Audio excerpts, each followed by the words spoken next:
Okay, what is up, everybody? We are back in the building with some more Etheria Restart. Hope you guys are doing all right, man. We just gonna be streaming a little bit real quick today. I gotta like go to the gym and stuff, but man, I got some things to tell you guys. it's been it's been kind of interesting, man. But yeah, I hope you guys been doing all right, bro. Yeah, what are we prepping for today? Oh yeah, 2x event. Yeah, 2x event is coming up. So yeah, we'll have to see how that's gonna be looking. So I'm basically prepping for that right now. And I'm trying to decide who my next like lattice investment unit is gonna be, but I'm trying to figure out what I want to do, but we'll see. But either way, man, definitely make sure that you guys like the stream so we can get some more peeps in here. We are streaming on Twitch and YouTube. So yeah, pick your poison. But let's see what's going on in the chat. Yo, what's good, Cat? What's good, Lonzo?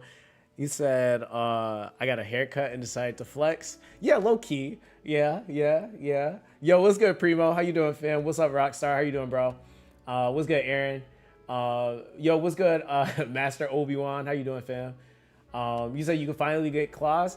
Yeah, I mean, it depends. Like, I know that they mentioned her, but I'm like, it's kind of a weird selector thing. Like, if it's set like that, I honestly don't think it's gonna be set to 3 characters. That's just dumb. Like, that just makes zero sense. Logically, okay, if we're coming from a logical perspective, you wouldn't do a selector with only 3 characters on there. And the 3 characters that they picked are just so odd. Like, Klaus makes sense, but then like Veronica, I mean, sure. And then who's the other unit? It was Tsukiyomi. Which I mean those are all like pretty good units, but it's just like even the reference point for those units was kind of random too. So I mean, hey, we'll see. But that's what I said in the video. It's like, it's good in theory if it actually is like super low in cost, because more players would be able to actually take advantage of it. But if it's like something astronomical, like, you know, 200 pulls, then that's just kind of like only going to really benefit players that are like super new or players that are spending, right?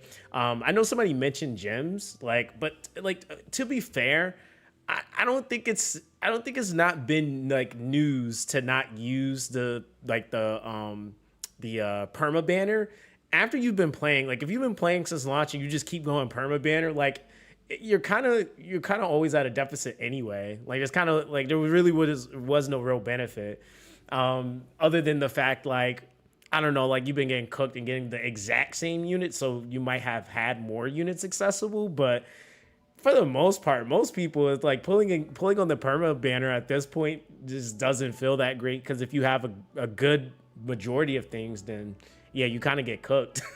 Like, this is kind of how it goes. You said 80 would be good. One pity. I mean, to be honest, I think that's like fair, to be honest. Like, there's some people that's like freaking out about it, but it's just like, they're like, oh, we didn't have time to save gems. But I'm just like, I mean, I'm gonna be real. I don't know how many gachas I played I'd like give you time for every single banner they ever do or every event they ever do. I think this, though, like in particular with this event, is kind of like, the timing is kind of off. Like, I would think like with an event like that, you would kind of let people know about it. But then again, I think that's why it's always good to wait. Like, I can't stress that enough. That's just how I approach gacha as free to play, is that you usually wait for certain things. Because even with the LD banner, like, a lot of people went straight into that banner, and despite all like reasoning, they were arguing that banner was going to be the best banner on the planet, and a lot of people just ended up not liking the units. It's just, but they dropped like anywhere from like 15k to 30k of their hydro crystals. And then now this selector thing is coming up, and then they're like, oh, I have no crystals. But it's like that, right? Like, that waiting also could have maybe gave people more insight on like, oh, hey, that's not a unit for me. And then you get news of something else, and it's like, okay, maybe I can make a decision on that. But that kind of comes with the territory of also pulling the trigger too early, to be honest. You said I need an RGB selector at this point, so not a between 3 unit selector. But see, that's the thing though. And if I'm not mistaken, like, hold on, let me pull this up real quick. I don't recall it saying between 3 units. I think it was referring to units, like making a reference to RGB. But if it's between 3 units, I'm gonna be honest, it's not really gonna like be received well. Like, to be honest, like, it's just not. Um, because again, logically, this game is just too vast for like you to isolate players' choice to 3 units. And it can't be like that. Can't, there's no statistic I think that shows like what statistic is that based off of? Because like it's kind of like, okay, class, sure, but then like Tsukiyomi and Veronica, I mean, you can kind of do a lot without those units. So I don't really get that reference point. I think that that's kind of the other thing too, is like the references just kind of random. But yeah, it says yeah, it's like that's such like that's so like, and it doesn't specify because it says including SSR, Animus, Selection, Klaus, Veronica, and Tsukiyomi. If that's the idea or concept that they're going for, because knowing, you know what though, like knowing XD, they're probably trying to try out a concept of like, let's try to do radar or like selection like banners, and we're just gonna do them in increments of 3. I almost that probably is a conversation that's happened, but that just would be random. Like that's just so weird. It's like at that point, I don't know if it's even really worth doing them like that. You said RGB choice banner would be nice. It's missing blue DPS. Yeah, I mean, to be honest, like one of the better ones you could get at this point too would be like Shieda. Like, yeah, Shieda's kind of the go-to. I mean, what's her name? Obero's actually usable now. Like her bleed proc is much better. I actually can see it tick now, which is kind of interesting. Beforehand, that crap didn't work. but yeah, there's that. Oh yeah, Rosa too. Yeah, Rosa too. Rosa's high investment though, comparatively. But I mean, if you have the ability to build her properly, yeah, she can pop off absolutely. You said, but if it's all RGBs, I'm getting Dragon Mommy. Yeah, you know what's kind of funny is like a lot of the units now that are being like super like heavily emphasized are like a lot of units that were kind of written off in the beginning, but it's because the game has shifted and like people's gear has also changed, and like the elos and strategies, and then the units that got implemented after the fact have kind of shifted some things too. So yeah, it's a lot of different things that kind of are impacting certain choices, because even now like Tiamat just requires to be built. You said you haven't done your Beat Terror Hell 3 quest yet. No, bro, I'm gonna be honest. I'm actually been doing it today. Like getting to like actual finish line on this, because I just like was ignoring it. I'm gonna be honest. Like I wasn't looking at it. So I still need to do the Rengoku here. I still need to do the Mythic 3 red passives, but I haven't like intentionally rolled 3 red passes on everything. This is all Rengoku right here. I just need to do it. You said 2 times praying for investigation right now. Wait, is that what you're gonna farm, Ray? You said, what do you think is Biotin's best shell? Says free to play. I've pulled her 4 times. Biotin, I usually feel like I see her on like I've seen her on like Jackal Guards, because she gets used a lot. Like if you're using her in like a lot of PvE stuff, a lot of times it's on like faster comps, because you're trying to manipulate her skill too, so that you can get the cooldown for the skill. And I think she also uses what's it called? It's Animus skill and Animus pet or shell, so she can cool down both. And then you also have the skill 3 from her that gives you the crit damage up buff too. So Amber does work with her as well, yeah, because she does usually she will die, because I see people using her in like the craziest stuff, but the comps are really fast, so it works.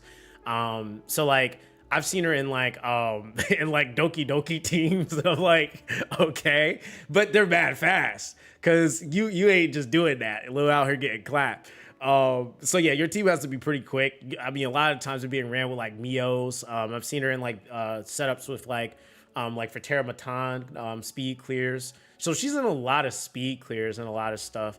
Like I would definitely say like when you're looking more at PvP though, definitely a lot of a different build, because she's going to be more bulky at that point. as much bulk as you reasonably can get, but up against some of those mechanics where like say like a reason unit gets like a 300% hit multiplier against them, yeah, it ain't really too much bulk you can do to that. Yo, what's good? What's good, Darius? How you doing, bro? He said, big question, is the team stronger than 3 crit rate mods or 2? Wait, what? He said, is the team stronger 3 crit rate mods or 2 crit rate crit damage? Said that live. Wait, what? Wait, bro, if you're asking if you should be building the team with crit rate or crit damage, if I'm not mistaken, I think it averages out to be just about the same because he gets a conversion off of the crit rate into crit damage. So the thing is that what you're really relying on is whether or not you're actually hitting a marked target. Like, so that can kind of dictate what you might actually shift more into. Because like, say like you're doing a dungeon run and you're not hitting a marked target, but then you go all crit damage, but you got no crit rate. It doesn't matter because you have no crit rate. But if you hit a marked target, he's still getting that extra, was it like 60%? So like a lot of that is like, it's still tuning that's involved. Like you still need to make sure that you're at least hitting a target enough to where they're able to get marked by him. So your autos are a little bit more seamless because otherwise he does no damage really if he's not hitting that marked target for that scaling and then the conversion. Some runs you can get away with not doing it, but I mean, like that's like one of the big things with him, like using him early. That was probably like one of my biggest issues was like the marked target, right? And then like once you get that going, then you pretty much have pretty seamless runs at that point if you have everything else for the comp. But yeah, I mean, he works either way. Like that's the thing. But I will say it does depend on if he's marking or not. He say it's hard for me on all crit rate. Yeah, I feel like it ends up averaging out. I mean, to be honest, I haven't really seen anything notably different, like between if I run him, because I'm almost certain too. I think is whatchamacallit, caps too. Yo, what's good, Zay? How you doing, fam? He said, wait. He said, how are people getting so much speed, man? It's luck, bro.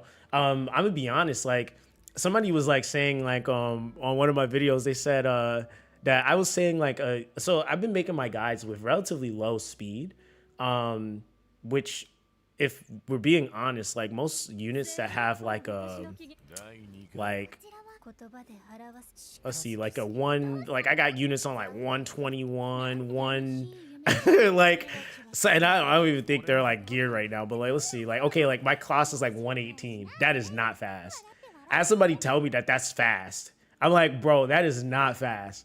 This is a slow ass class. This class is getting beat down and anything. PvE though, like PvE, it's a little bit different because you're like the speeds required. Like if you want to fully rotate something, I think you need like, Jesus Christ, like it's like upper. You got to be like damn near 300 speed. Like you got like that's really the answer. But like when you're like 240. Something like that. Like that's mad slow. You said I saw people with plus 200 speed. Yeah, bro. I mean, if you roll like the passive, you roll really high subs. You have the third matrix bonus on like Swift Smite, Swift Raid.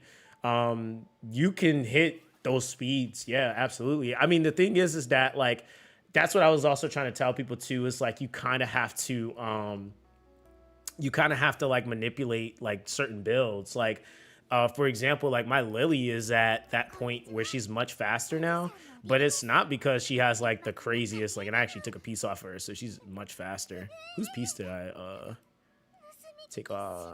I don't even know where that piece went, but whatever, I'll re-equip it when I go to one of those random dungeons. But point in case, like the rolls don't have to be like necessarily astronomic, but when you like activate things like the Swift Raid, that 15% speed does make a big difference. There's some people, of course, that do got like max speed rolls and stuff like that, which is kind of nuts, but it's like, hey, you gotta work with what you got. And so like for my shell on her, I'm using a White Fang. Is that like what I prefer to use? Not really, but it's like if you're trying to build on, more speed onto a character, that might be your entry into getting a character quicker. Is like if you get a Swift Rush with a Swift Raid on a White Fang. And it makes sense because it's like kind of your entry, like first, like combination matrix bonus that you're going to be farming is going to be Nico Nana and Doki Doki, right? So that's just kind of that's kind of that. Can you show us a mythic substat? A mythic substat? Hold on.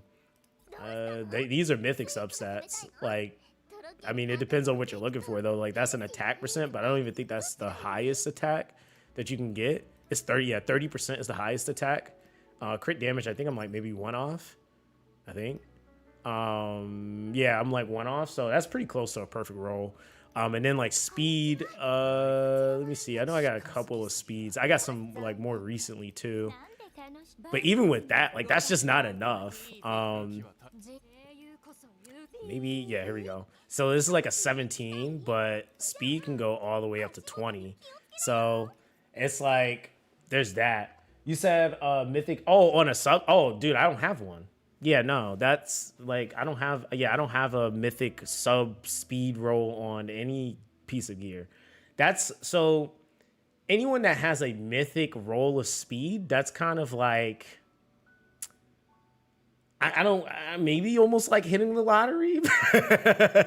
Like in this game, I guess, like that's kind of like ridiculous. Cause that means like, let's say, that means one, you had a quad rolled piece and it hit that same stat, what, 5 times in a row?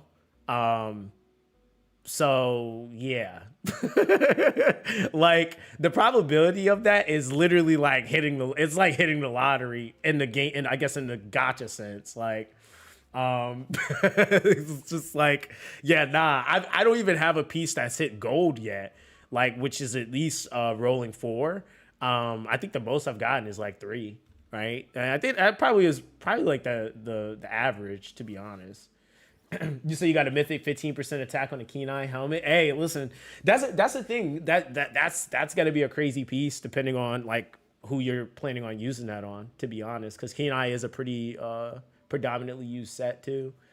You said, yeah, my fastest unit is holding at this point. Said 273. Yeah, it's like speed is definitely not like this like walk in the park thing that just everybody has. Like I think like when I showed it the last stream where I was like rolling gear, a lot of people I think had this misconception that like, oh, it's just easy to get these passives, and it's like, no, it's not. Like some people just don't get them, and you know, you just got to kind of work with them.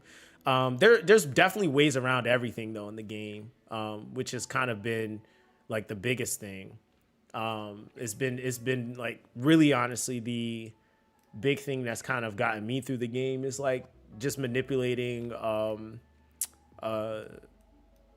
the different gimmicks or playing into them or taking the hits first. Like it's been that, bro. I gotta clear this in like 2 days. I just haven't bothered doing it. Like I have not bothered doing Ethernet like rally at all. Like I just like went in here and I was like, nah, and then I walked out. But right now though, like I have about, what I got 6 perfect lattices right now. I could technically 6-star another unit. I just dumped probably like 8 evolution lattices into Nilu because she's just busted. I'm not gonna lie. Like I actually think like that character, oh my god. I wish they would have did something to make her more accessible for people because she's just that good. Yo, what's good, Atomic? How you doing, fam? Appreciate you for stopping by, bro. Yeah, she's just that good. You said only red mythic roll is on my Fortissimo on my Ling Low, and it's like 320 speed. Jesus Christ. Wait, is that on the? Wait, you said that's a passive? That's really fast though. Like to be honest, that's really fast. You say you max Nilu? Yeah, honestly, like she's a really good unit. If we're being honest, like she's pretty busted. Like, and I don't really say that about too many units, but she's really good. I think I found use for her in like almost everything at this point.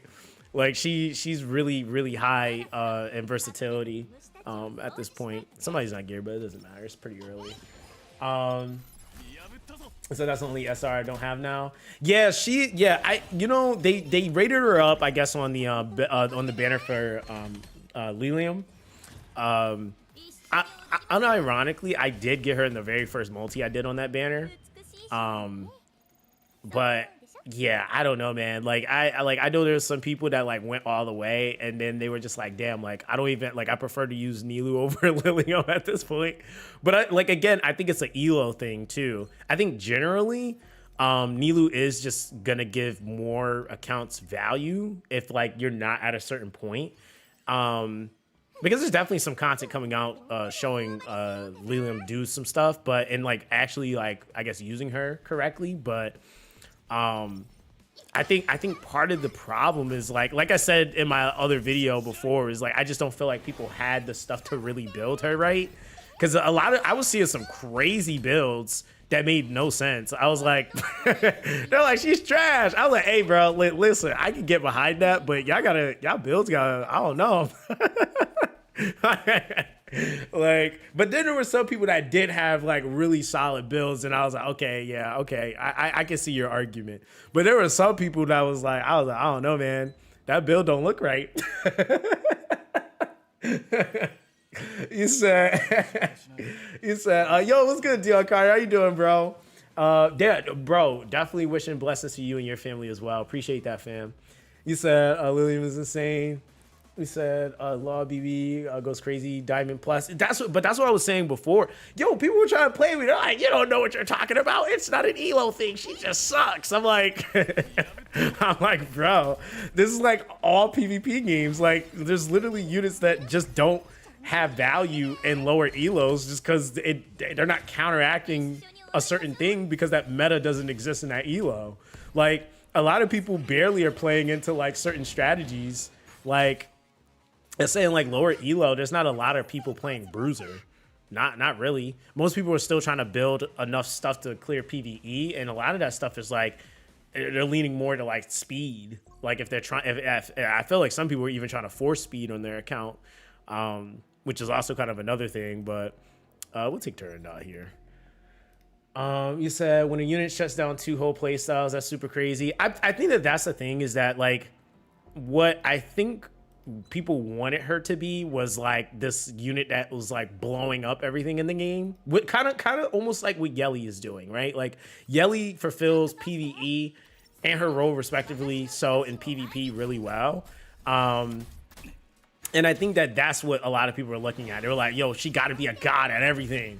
And so when that wasn't necessarily the case, it's like, you know, like I always try my best to be very clear on like, okay, I think that this is like, this could be good about this, but this is the reality of something, right? Like, take for example, her, I think is like for the fact that like, again, I was like, you know, her numbers look great, like, but it's also like application. Like, how does this character actually work when you're trying to use them in a comp, right? Like, or in PvP versus PvE. It's kind of the same thing with the selector thing. It's like the idea could be cool, but like if you actually look at the options, like we don't know. Like, is it these 3 units, or is it gonna be all the RGBs in the game? So that's kind of that's like one thing I will say like the game like has to do much better on. It's just like I think even just like communicating, I think too, it is a learning lesson though, because I think for those that are a little bit more familiar with this type of game knew better. Because like I don't think anyone that came from like E7 or Summoners War was looking at this unit and was just like, I'm blasting it. They were like, you know what, I'm gonna see if this unit's good first. But I noticed that and we talked about that, is that a lot of players playing kind of came from like HSR. And like I was even talking to Simone about that. Is like a lot of players came from like HSR. So when you kind of think about that mentality, like I think that does exist over there, where you kind of wait to see what information comes out. But I think in the sense of like a PvP unit versus a PvE unit, that's definitely like a whole nother playground when you're talking about unit like viability. And I think like some people have a hard time wrapping their mind around the fact that a character is only primarily good in PvP versus everything else. But it's like, that's how it is in PvP based games. Like you have characters that come out, you know what character, this kind of reminds me of? Do you guys remember in Epic 7, Brieg? Like they give him out for free now as the Wyvern tank. But when he first came out, everybody swore he was gonna be like the OP tank meta, like counterattack, like dude in PvP. And he just ended up being a god in PvE for Wyvern. So much so that they ended up giving him out as a free character to players later down the line. But it was like, that was like a character that came out in like E7 that was kind of like that. And I mean, E7's had a lot of characters that were kind of like wrapped on paper or presented a certain way on paper, but in the actual application in game, it was like you could do stuff with him in PvP, but it's like, why would you when you could just use this? And then his application in PvE was just kind of nuts. Like he was absolutely insane in Wyvern. He said, I personally hate that set in a PvE focused game, so your 1.0 version characters are left to rot because they're so horribly power crap. Yeah, that is true. To be honest, like I went back to HSR for the whatchamacallit collab, the Fate collab. It was nice to see they were buffing some of the older units. Like I think it was like Kafka. I seen was getting a buff. I think I seen I forgot what his name is. Blade, I think it was. I know it was a few characters. I don't remember all of them, but I did see there were some older characters. Zilla though, yeah, that's that is fair. That is fair. She mad old. It was like, yeah, nah. You know why I think they did that though? It's because they gave out Archer for free, so they're like, yeah, we're gonna wait. We're gonna wait on that one. You said Silverwolf, Blade, Kafka. Yeah, I feel like those were some pretty good units to bring back up though too, because and I feel like they're gonna end up doubling back and getting everybody else at some point. But so bringing Tamarin or PvE goats in E7 and they give you both. Yeah, exactly. And that's what I was saying was like when Breed first came out, because I was playing when he first came out. Everybody thought he was just going to be this like, and he was pretty nasty in PvP at that current time, but he was a much harder unit to play. Like you had to have very specific gear to get him to work in PvP.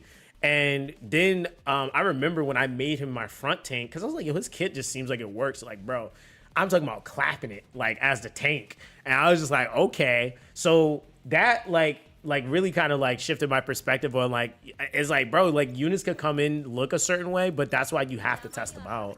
Like you just have to. You said I would mainly choose Ramoka for the summit event or who's that? Was that Tsukiyomi? So only missing 4 units. Other 2 are Silence and Lilith. Yeah, I mean Silence is definitely like, she's like, for me, she's definitely like an honorable mention just because she completely shuts down.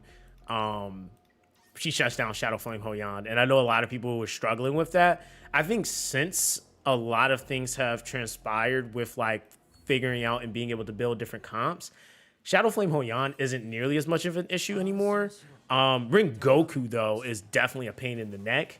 Like Rengoku just got mad RNG on it, but it's just like, yeah, Shadow Flame Hoyan, dude, like, I'm not even gonna lie, like, you get you a Yelly and a Kachi, dog, like, you can get some consistent clears with just having those 2 in the team, like, and not even Yelly, Nilu, my bad, Nilu and Kachi, and that just like supplements so much, dude.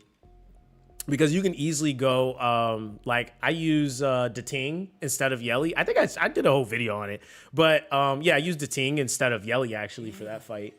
You said holding in PvP is what Hoyan was supposed to be. Say they completely nerfed her to the ground.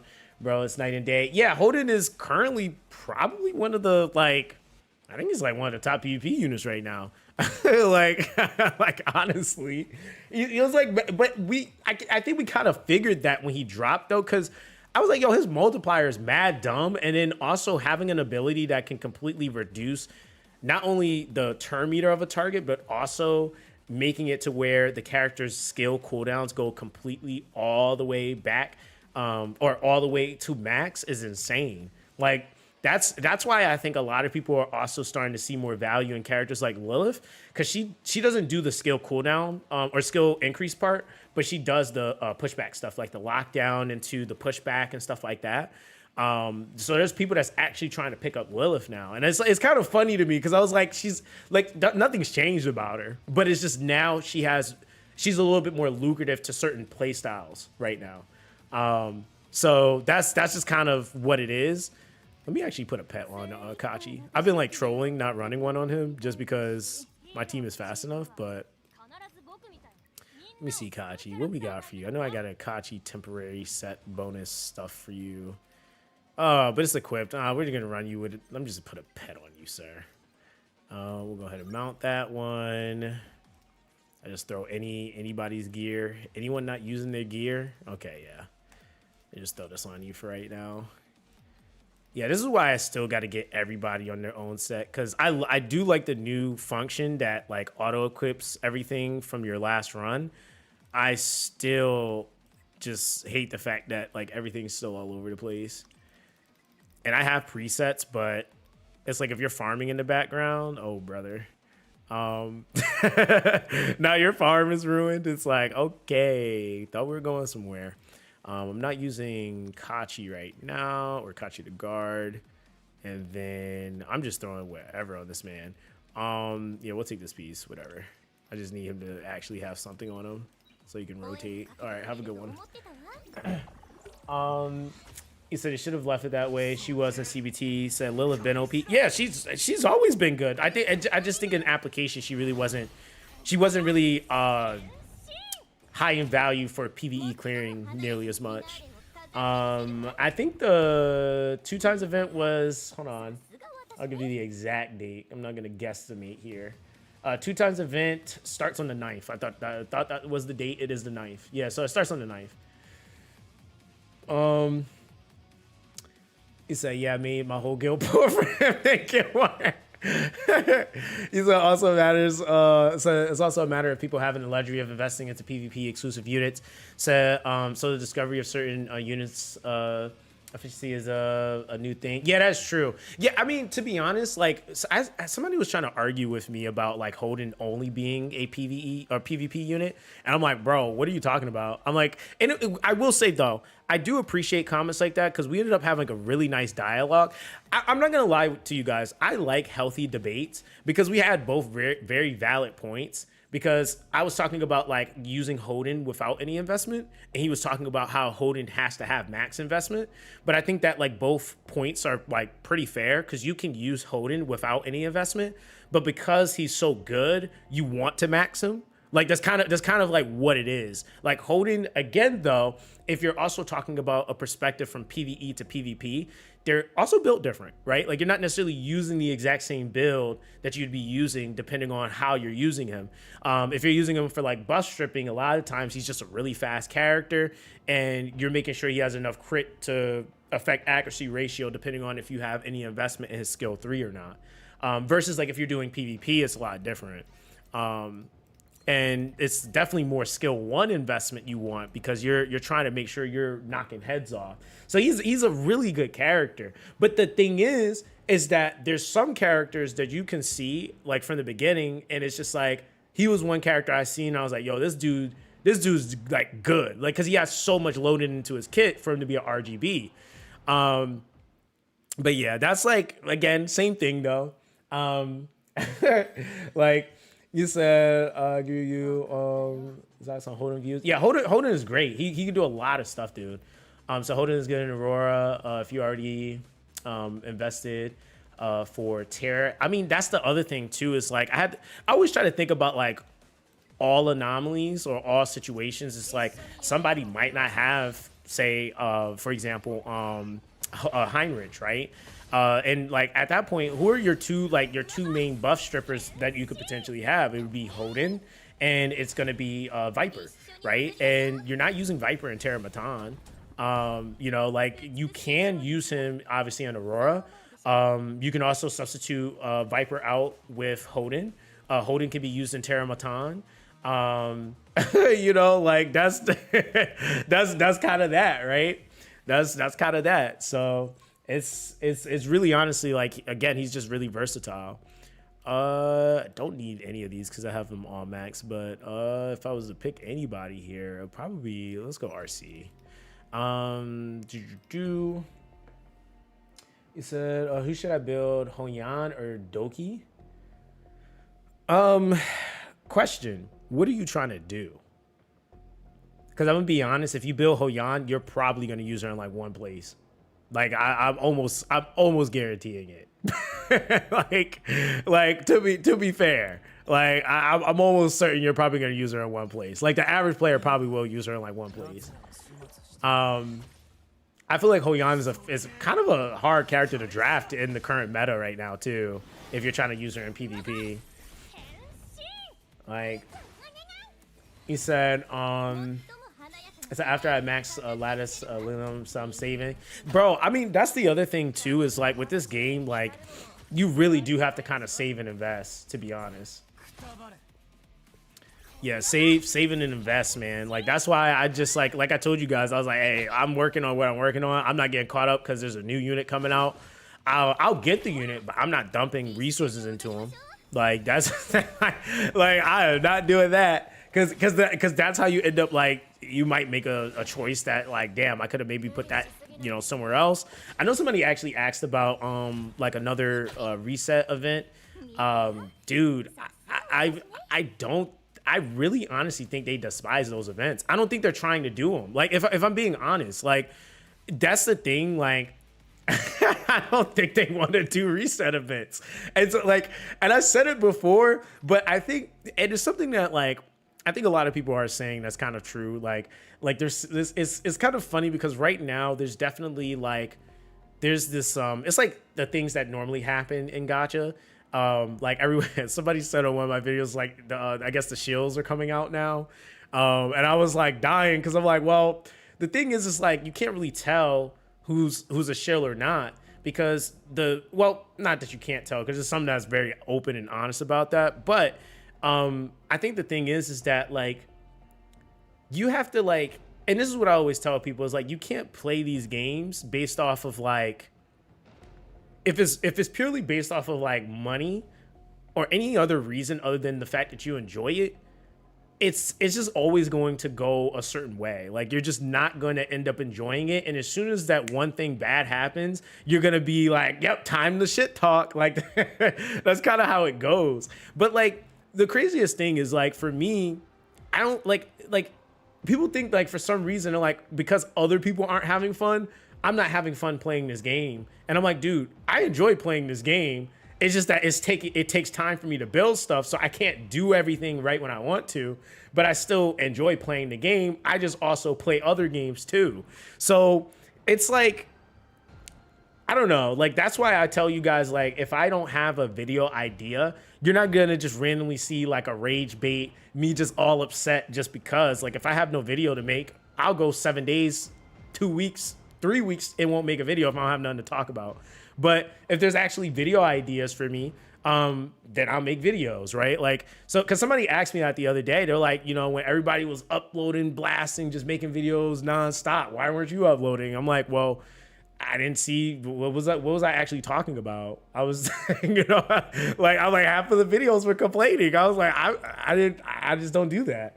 He's like, I'm chilling, so I want to be clearing all Inferno, but I'm not in a huge hurry. But I also think like, that's my point too, is that I'm making, is that a lot of it is also planning. And I've been like, kind of like, I've already shifted my mentality into that. And I'm okay with that. Like, if that's what you want your game to be, that's fine. I only spoke on the fact that I feel like they should have been a lot more clear on that being the structure of the game from the very beginning, right? So there's a lot of points that I get that a lot of people bring up. It's like if your game is intended to be a certain way, you want to make sure that you actually you emphasize that to your player base so that they can make a conscious decision on whether or not they're the target audience. I think after somebody plays a game for 30, 60 days, 90 days, and then they realize they're not the target audience, that's kind of like, in a way, I can get how people can feel like their time was wasted, right? Because they're thinking the game is going to be one way, but it's not, right? But this is also why I think it was a mix of like communication from devs, certain things being set as the precedent or the standard, like a lot of things being said to be normal things that's going to happen, but the devs never confirmed, things like that. It's just like, there's so many factors, but when you actually put it onto a cesspool, nobody really cares the specifics of what caused it. They just see issues happening, right? So you don't want to make an 8-minute video on how there's a rumor of a summoning event and how you know nothing about it. Bro, hey, listen, I'm gonna be honest. I heard a lot of you guys on my videos talking about, yo, there was, because the other thing is too, for me personally, and most of my community knows, I don't cover leaks, right? Because I like to have more for sure information. Like if you, and that's why you also don't see certain videos. Like a topic could be circulating for weeks. Yo, we got this new, you know how long people have been talking about Lilium coming possibly into the game? Like all these different units talking about, or people talking about different leaks. I had seen other CCs mentioning these leaks and stuff like that. And I'm just like, hey, I'm not saying anything because it doesn't actually do anybody anything until it's like legitimately in the game. Because what I've also seen, and this is just from my experience, I've seen like things circulate and the devs say, oh, you guys think that's what's gonna happen? And then they completely change. Like, I think people forget that things are subject to change. So like you could think you know what's coming and then the devs say, yeah, nah. Like that's not it. You said Lily wasn't even leaked. Said it was like a Drektar or some shit. Yeah, that's what I was about to say. It wasn't her. It was somebody was mentioning like a bleed unit or something like that. That's what I've seen a lot of people talking about. I still don't know what the fuck they're talking about because I haven't seen it. But I've had people come to my channel and saying like, yo, Zox, there's this. But to be honest, like I rarely get on. This is the reason why I rarely get on. And it's not really specifically Etheria. It's other games. I'm not gonna lie. The one game that kind of put me from like really just being on social media and playing a game even as a content creator is Weather and Waves. Like the amount of I mean that's like kind of coincides with like the Hoyo games. Like bro, I couldn't stand it. I'm like, dude, I want to be excited when something comes. I want to theory craft. I want to test things out.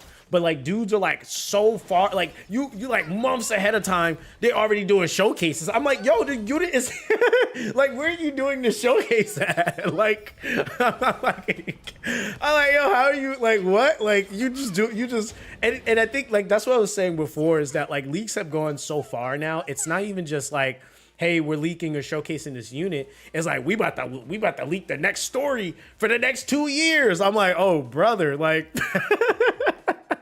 I'm like, let me just not log on here, bro. So I rarely get on social media, like especially near like patch updates and stuff. Nope, I'm out of here because it just kills the hype for me. I'm just like, bro, like I want to be excited, but I get where it all came from though. Like a lot of companies, bro, like in early gacha were pretty scummy. So a lot of people like got used to trying to get firsthand information so that they could make the best decision they possibly could in terms of like money investment and stuff like that. But even just currency if they weren't spending.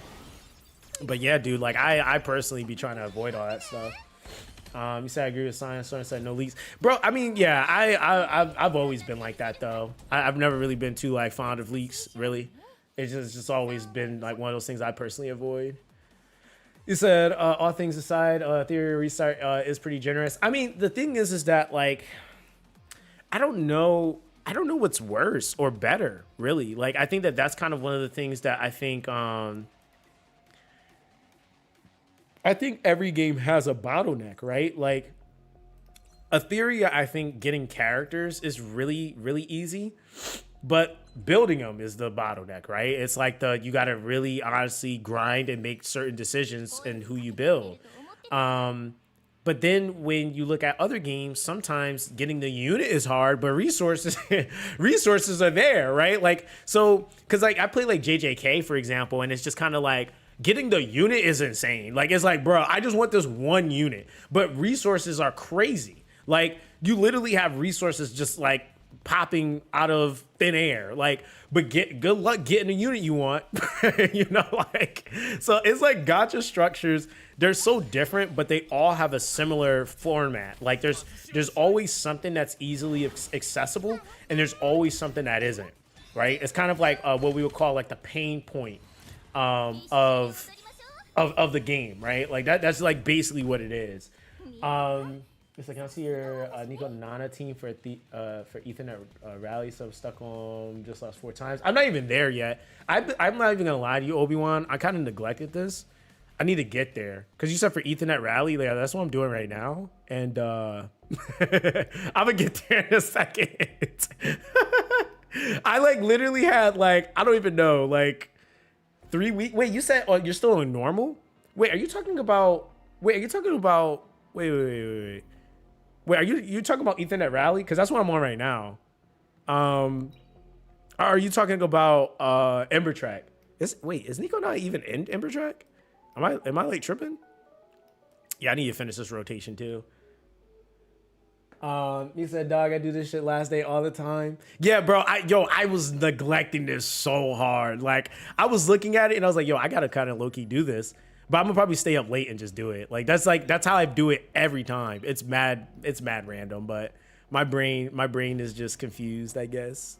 I just be tripping, dude. I really do. I definitely should be more proactive with this. I'll probably throw Obero in here for DPS. Why not? Yeah, I didn't snatch anybody else, so let's actually put some gear on her. Yeah, I know depending on the type of like content it is, yeah, the boss's mechanics completely are different. Let me see. Who am I looking for? Obero. I think I made you a makeshift build, but I don't know if I saved it. So that should be cool. Gears mix store. All right, so we'll do that for now. I don't even know what I'm running in the background. I should be running something, but probably not. I need to make another count at this point, because I actually do like using that quite a bit on Obero. I'm gonna throw you on this gigabyte, ma'am, for right now. And I don't know who's debuffing on this team, but whoever it is.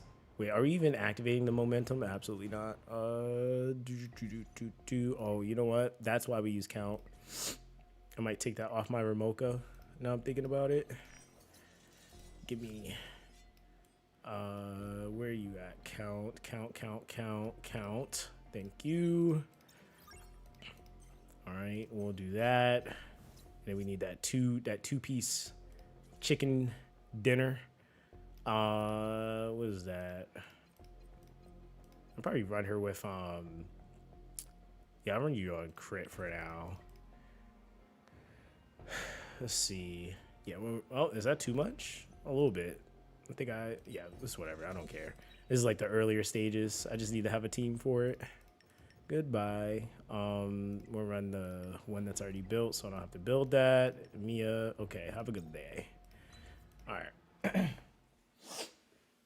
You said, just use Yelly to team Valerian Kachi to speed clear Hoyan. I mean, that can work. Yeah, that can work. It also, it just depends on your damage and your speeds that you have, to be honest. But yeah, that absolutely can work. So you need like 3 days to do this. So doing this one day might take 10 hours. Bro, it took me 10 hours like last time. But the thing is like, I'll lay in bed and do this. Like, I'll stay up mad late just on my phone and play it. That's the thing I kind of don't mind with these modes, is that it doesn't really take much for me to actually play them. It's just like me actually sitting there like, oh, let me sit here and do this. Like, when I'm on my PC, I actually don't want to sit and do this. And it could just also be because of my current PC. It doesn't really have a good like processor on it. So I can't edit and like do all the other stuff on this one. So my new PC actually comes tomorrow. So yeah, that's actually what I'll be using once I get that set up. He said, I hate doing Trek on the phone, but Rally is show. Yeah, Ember Trek I will do on my PC because it's the movement part. So it's just like, I'm like, bruh, I can't do that. No, get me out of here. Yeah, but other than that, yeah, Ethernet Rally I'll just do on my phone. So do you have a momentum on a Codex of Magic? I don't even know. I need to look. I probably do though. You said the adventure stages, bro. You said my laptop seems to be dying right now. I might be cooked, bro. I mean, to be honest, like, so my PC, I was running a 30. Hold on, I'll tell you the exact specs, right? Because the exact specs, when I seen it, I was like, oh, I was tripping.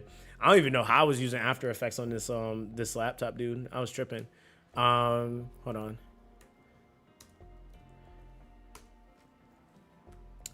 I will tell you. Yeah, this is okay. So it's a Intel Core i9 processor, right? But all right, you guys ready for the graphics card? It's a 3080 Ti. Okay. It's a 3080 Ti. All right. So yeah, that was that was interesting, you know? Like it was definitely interesting. Not gonna lie. So it's just gonna become my travel computer now, but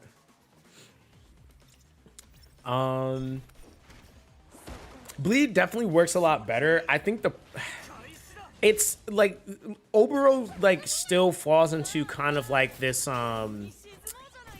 like, okay, so point in case on the ticks. So let's talk about that part first. The ticks actually are visible now, number one. The thing with Obero is she still kind of plays as if you still are gonna run her like sub DPS. I wouldn't call her main DPS where she's at currently, if I'm being honest.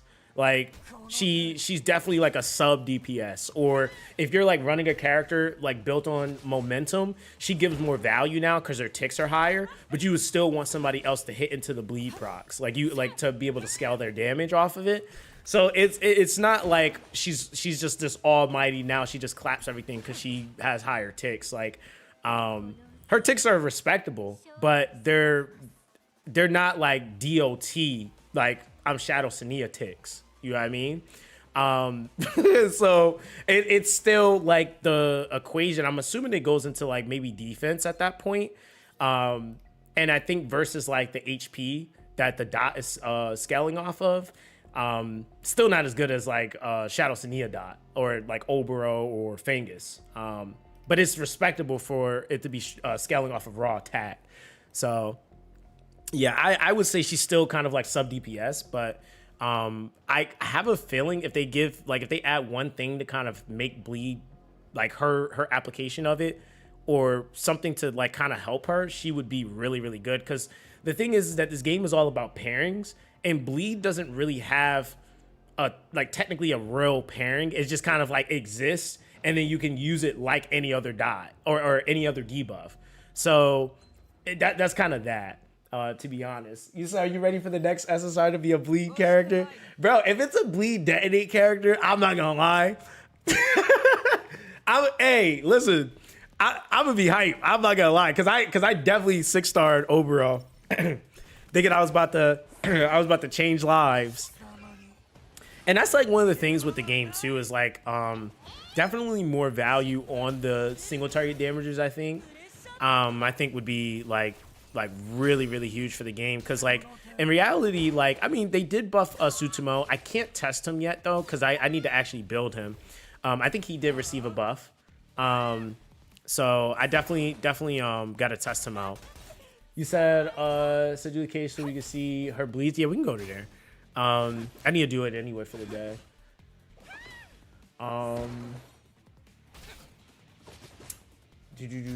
You said what's the scale? Oh, it's bleed scales off of attack. It's 100% attack. Yeah, 100% attack, man. Goodbye. Dude, I can't wait to get Holden on a PvP build. Oh, brother, he's gonna be a problem. Yeah, I think Holden might be my next investment, like at this point, because I kind of got everything cleared. I just need to do honestly just really need to get the damn drops.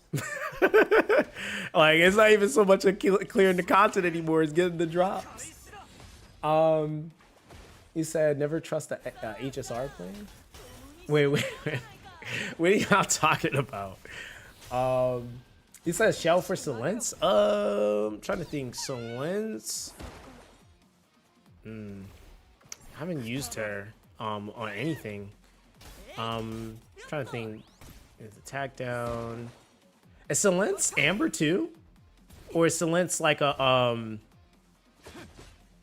maybe Codex too? Wait, I don't know her cooldown. No, I have to look at her. Because Amber would make sense depending on like how fast you're able to go. But yeah, I'm not 100% sure because I haven't really used her. You said I need Boric for my Hoden to be done. I gotta farm. I don't need Boric. I need Bloodbath. More Bloodbath pieces. Not really for him, but just in general. So what's the percentage of the player base that can clear all Infernal content? I don't know what that stat is. I have zero idea what that statistic is. If I'm gonna throw a number out there, I would say maybe we might be a little bit more closer to half of the players in the community can maybe clear most things Infernal. They still might be struggling in a couple.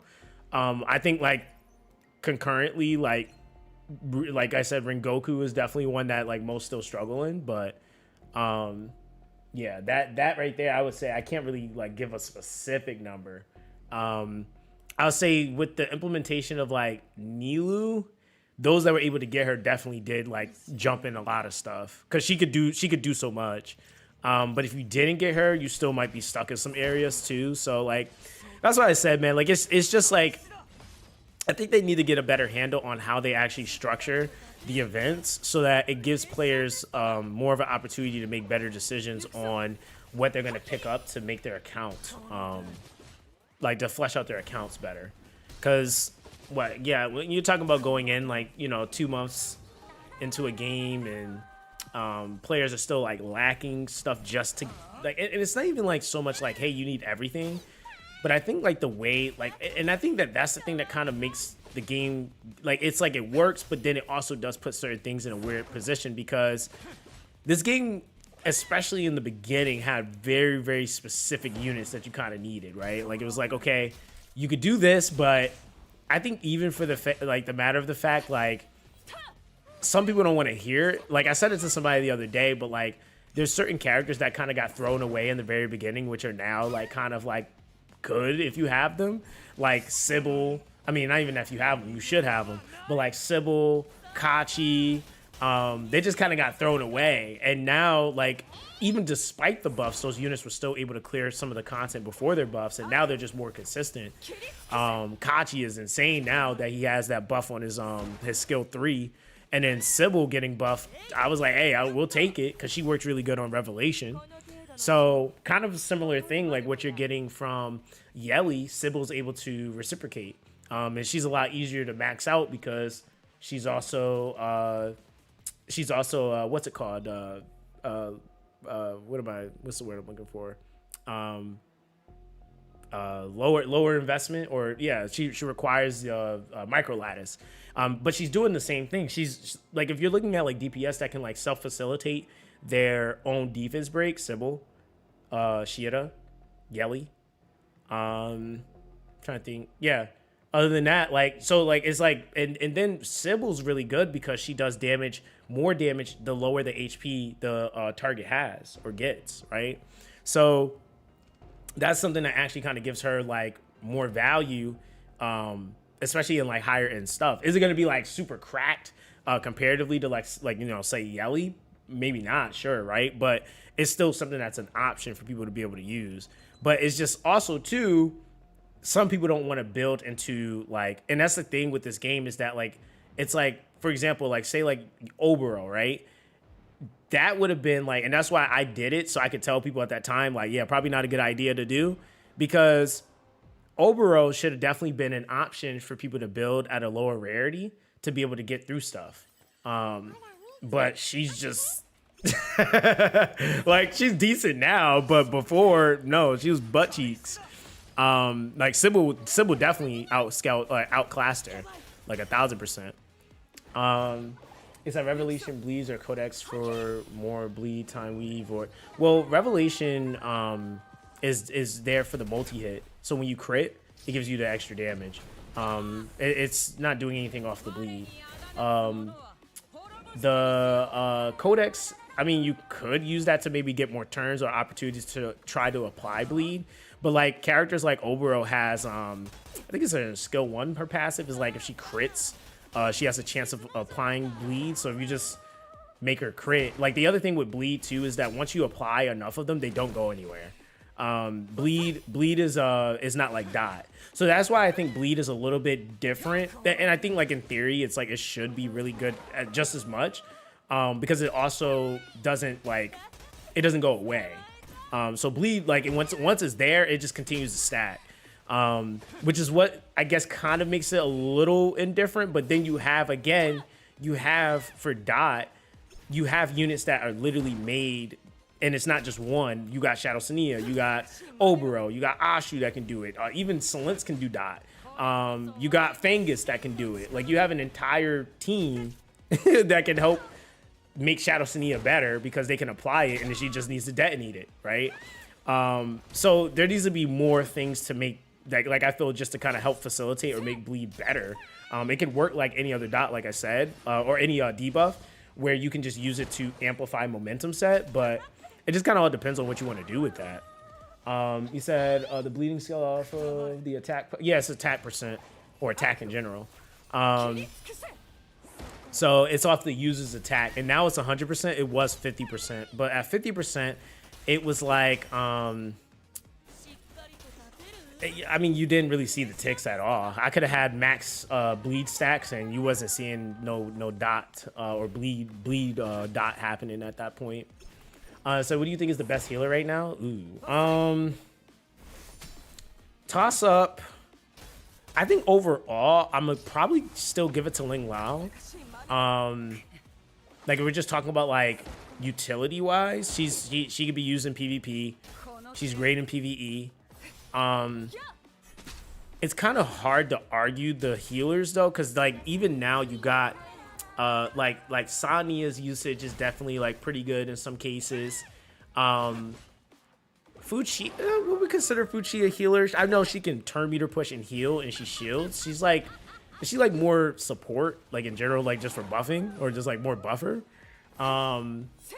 Mia and Ling Lo, I would say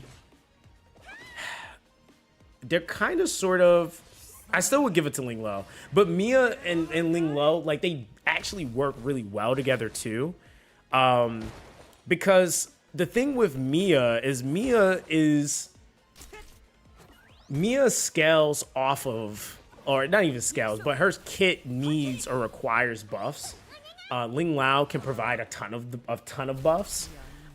Mia though will cool down skills, Animus skill, shell skills, increase duration of buffs, and decrease duration of debuffs. That's a pretty powerful skill 3. I'm not gonna lie, like that's actually really, really strong. And then that's packed with a heal that scales off of her HP. But in terms of like the actual application, like I feel like Valerian, or not Valerian, Ling Lao is definitely like one of the higher versatile healers in the game.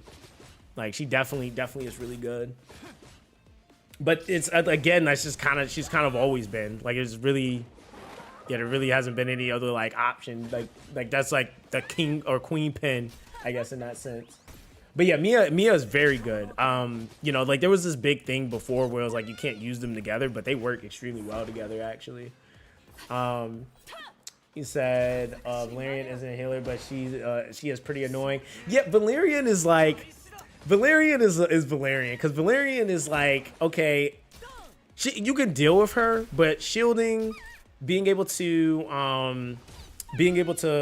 buff fill, death prevent, and then being able to provide a heal over time, so like she can actually contribute to healing is kind of annoying.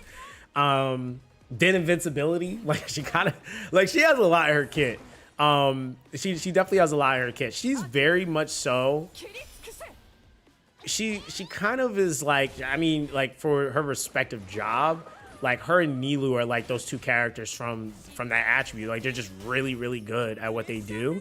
And even now, like Valerian, I mean, you can use all the way up and through like into endgame. Like she's nuts. I think after a while, like once you start trying to be more competitive, like Valerian doesn't cut it. Especially like when you're trying to do things like, say, Aurora, for example. Like, you definitely want like a raw output healer like a Ling Lo, minimum, to deal with that HP damage lock. But yeah, I mean, like, other than that, she's definitely exceptional. So I can't wait for a new red DPS character, so I'm hyped for that. Dude, you know what's crazy is like I honestly was like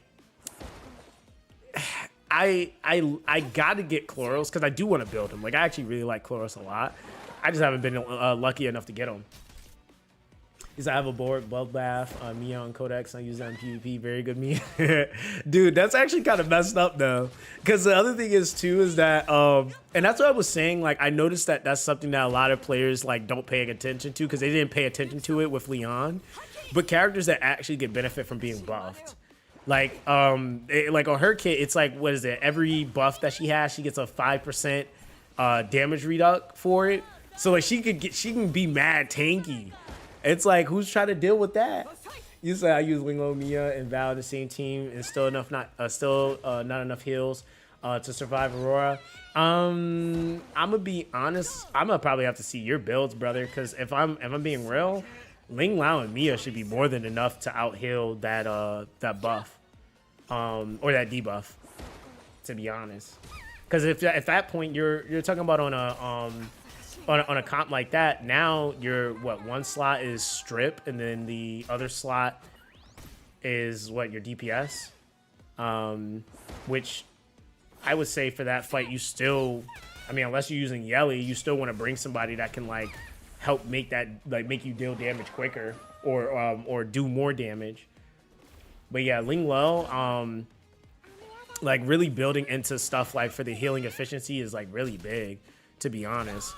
I don't even think I have like what's it called on like a super endgame build either, to be honest. But yeah, Supernova, Fortissimo, using those quite a bit. But yeah, like, to be honest, yeah, you shouldn't even need all three of those, bro. Like, that's a lot. So I just max S3 Ling Lo or Time Weave Ling Lo, Red Kazuyo. Oh, so you try to, you just go cooldown. Yeah, that makes sense. I mean, the other thing is too is like, I know skill 1 does help her out a lot too, because that it is not even really helping her. It helps the rest of your party out because you're getting more well prayers. The main thing with that fight though, and this is where, like, again, that's why I said, like, even for that Valerian slot, you could technically put Nilou in that team, because with Nilou actually does heal, but she heals the DPS. And if I'm being honest, the most important character to actually heal is the DPS. Like, if we're being honest, because the thing is that, like, everybody else, for the most part, if it's, let's say Viper, Mia, Ling Lo, Nilou, like, all those characters are going to be tanky. The DPS is the only one that's not tanky. And so if the DPS is under those debuffs, then you're not getting the damage, which makes the run take longer. Because I think, what is it? Doesn't that HP debuff like mitigate your damage like by 50% or something like that? Like, it's like mad dumb. Like, you literally will do 800 damage. Like, it's like something that's like mad dumb. Like, I don't even, it might be more. I might even be saying that wrong. But yeah, that debuff is terrible. And so if you don't remove that just makes it very, very hard to beat that fight. And that was definitely something that really rose the stock on Nilou too, was that skill 2. Because I wasn't initially going to max out her skill 2. I was only going to do skill 3 just skill 3 on her. But then when I realized that the skill, 90%, that's what it is. Yeah, that's why it feels like absolute trash. But that skill 2, dude, basically that paired up with Well Prayer makes it to where, like, you're basically guaranteed to have your DPS ready to do their damage. Because yeah, if your DPS is like goes 3-4 turns and they're under that debuff, then the run is kind of cooked. Like, to be honest, like, yeah, you're cooked, man. Definitely cooked. You said the fact she cools down the DPS, I think. Yeah, she pushes them. She actually pushes their turn. I don't think she doesn't cool them down. I don't think. Yeah, she doesn't cool them down. What she does is she heals and turn meter pushes them. So she's able to give them, like, basically their turn. Like, basically you're guaranteed to get their turn. I guess they kind of had to give her something or made sure she didn't have so much stock that she like completely rivaled Lily. But she's definitely a really solid replacement. I'm gonna be honest. Like, and in some cases, I'm sitting there like, yo, I'm just gonna use her because the thing is that like that's one thing that Lily doesn't provide. Lily can Lily is really good at like being on fast comps, right? Like she is. But like the thing is her kit is very much so like we're bursting here. Like that's the goal. We're bursting. That assist attack is like really busted on her. But like I said with like Nilou, her kit was pretty intentional. Like it was very much so we're trying to get this, like we're trying to counteract the gimmick. And I think that that's really the biggest bottleneck for most players is that they were finding themselves not actually counteracting the gimmick. So it's like, okay, yeah, I have these units, but I'm still not counteracting the gimmick of the fight.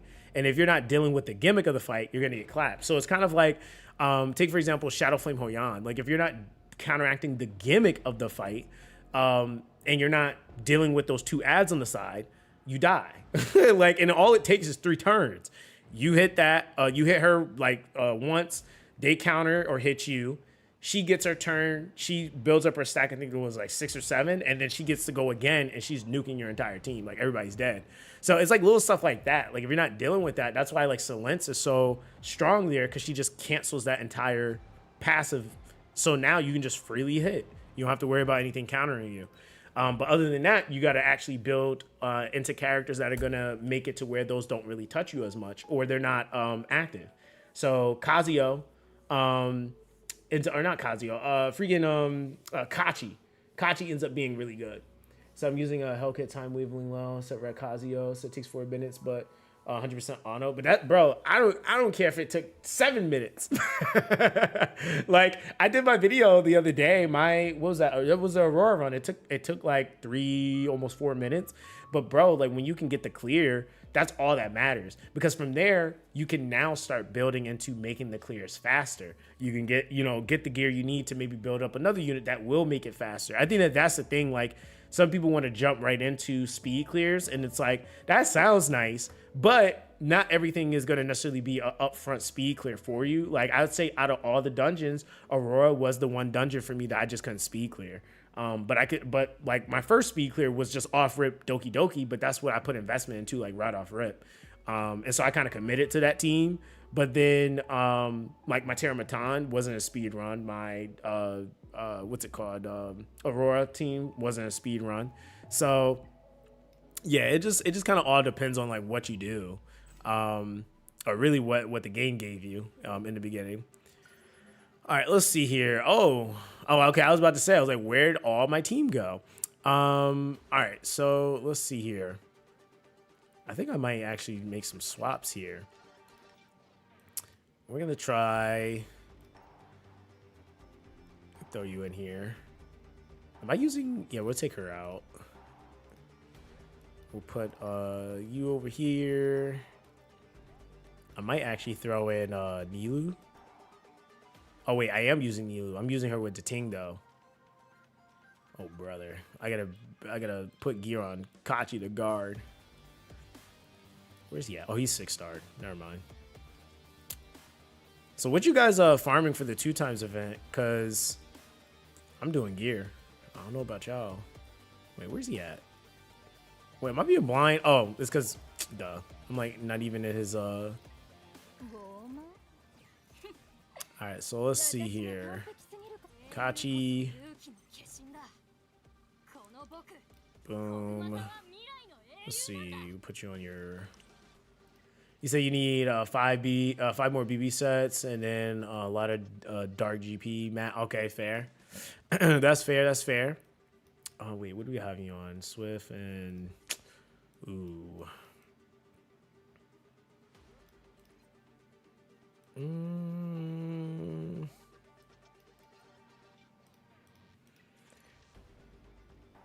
You said Doki Aurora. So honestly, Terra and Aurora have been neglecting. I've been running with the same Fury Edge for 30 years, bro. I'm not gonna lie. That's definitely me. I'm not even gonna lie to you. That's definitely me. I've been neglecting that crap like nobody's business. Definitely need to do it at this point. Let's see, Shell. Yeah, that's like even now, like, dude, I've been living in Shell City. Hold on, I'm gonna show you guys some of the new shells I got though, because I definitely did get some pretty good ones. That's actually what I need to be doing right now. Now I'm thinking about it. Got that on Viper. I might just throw you on a. Yeah, because I'm not using. Oh, I could activate the speed on you. Yeah, let's just do this for now. There you go. I don't know why it does that. We gotta re-gear Fuchi. the only one you really need, like, I mean, granted, like, attack can be pretty solid for some slot in stuff too. But yeah, that Fury Edge, man. Fury Edge is definitely a thing. I gotta make another Fortissimo at this point in my life. Like, Fortissimo is just way too good to only have one. I don't think I'm using Mia though, so we're good. Okay, geared. Klaus, are you geared? Yes, she is, but Freya's not. All right, so we gotta put a piece on her. So I'm trying to get in a position to farm gear. Said, gotta get the mythic substat modules, lottery time. Dude, listen. don't go crazy expecting mythic rolls on gear. Definitely, I would say personally, wait, who was it? Freya we're trying to do. I would say personally, man, like, if you can get some good purple rolls, you did something. If you think you're gonna be getting them the mythic rolls, I don't know, man. That's definitely a high expectation. Definitely high expectation. Cause yeah, the game be trolling. So, oh, you thought you were playing for mythic rolls, huh? Let's see. I gotta roll more speed gear, but I was trying to wait. Like, I'm trying to be patient till after the 2x event, but I kind of don't have patience. Brother, just throw this on for now. I'll give you a artisan maybe. Question, nope. We'll just go gigabyte. That's cool too. That's cool too. We just need you to exist. So I need a fast BB set, at least. Yeah, that's like, you know what? What was that I was trying to get that like has not been dropping? It's been like non-existent too.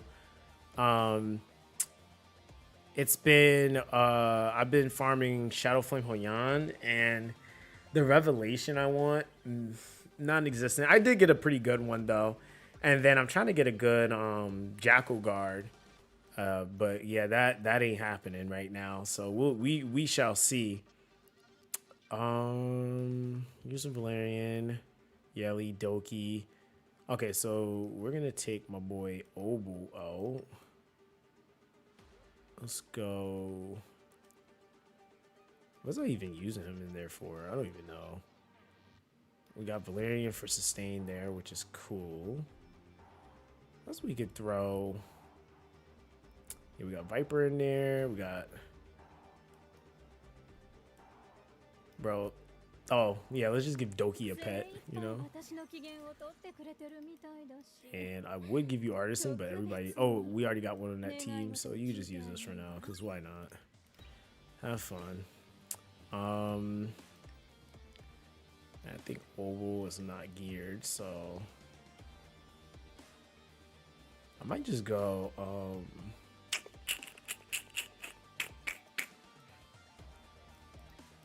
go Mia. And then let's see.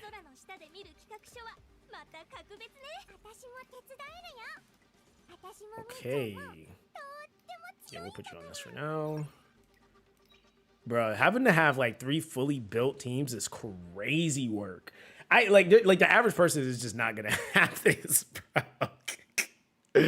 Yo, 3 fully built teams is crazy. Yeah, but it's good. We're gonna get there, but it's just like, dog.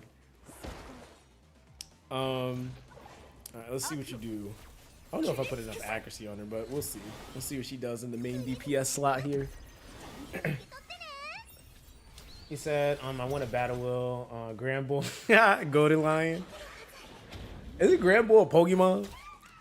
Said, Zox, why can you roll the same passive on the shells? Said, I need to understand. Wait, so why can you or can't you?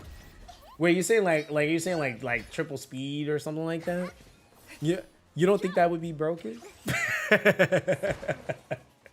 He's also need more super hyper specific bloodbath pieces, and that I probably won't even end up getting because the game hates giving me support bloodbath pieces. True.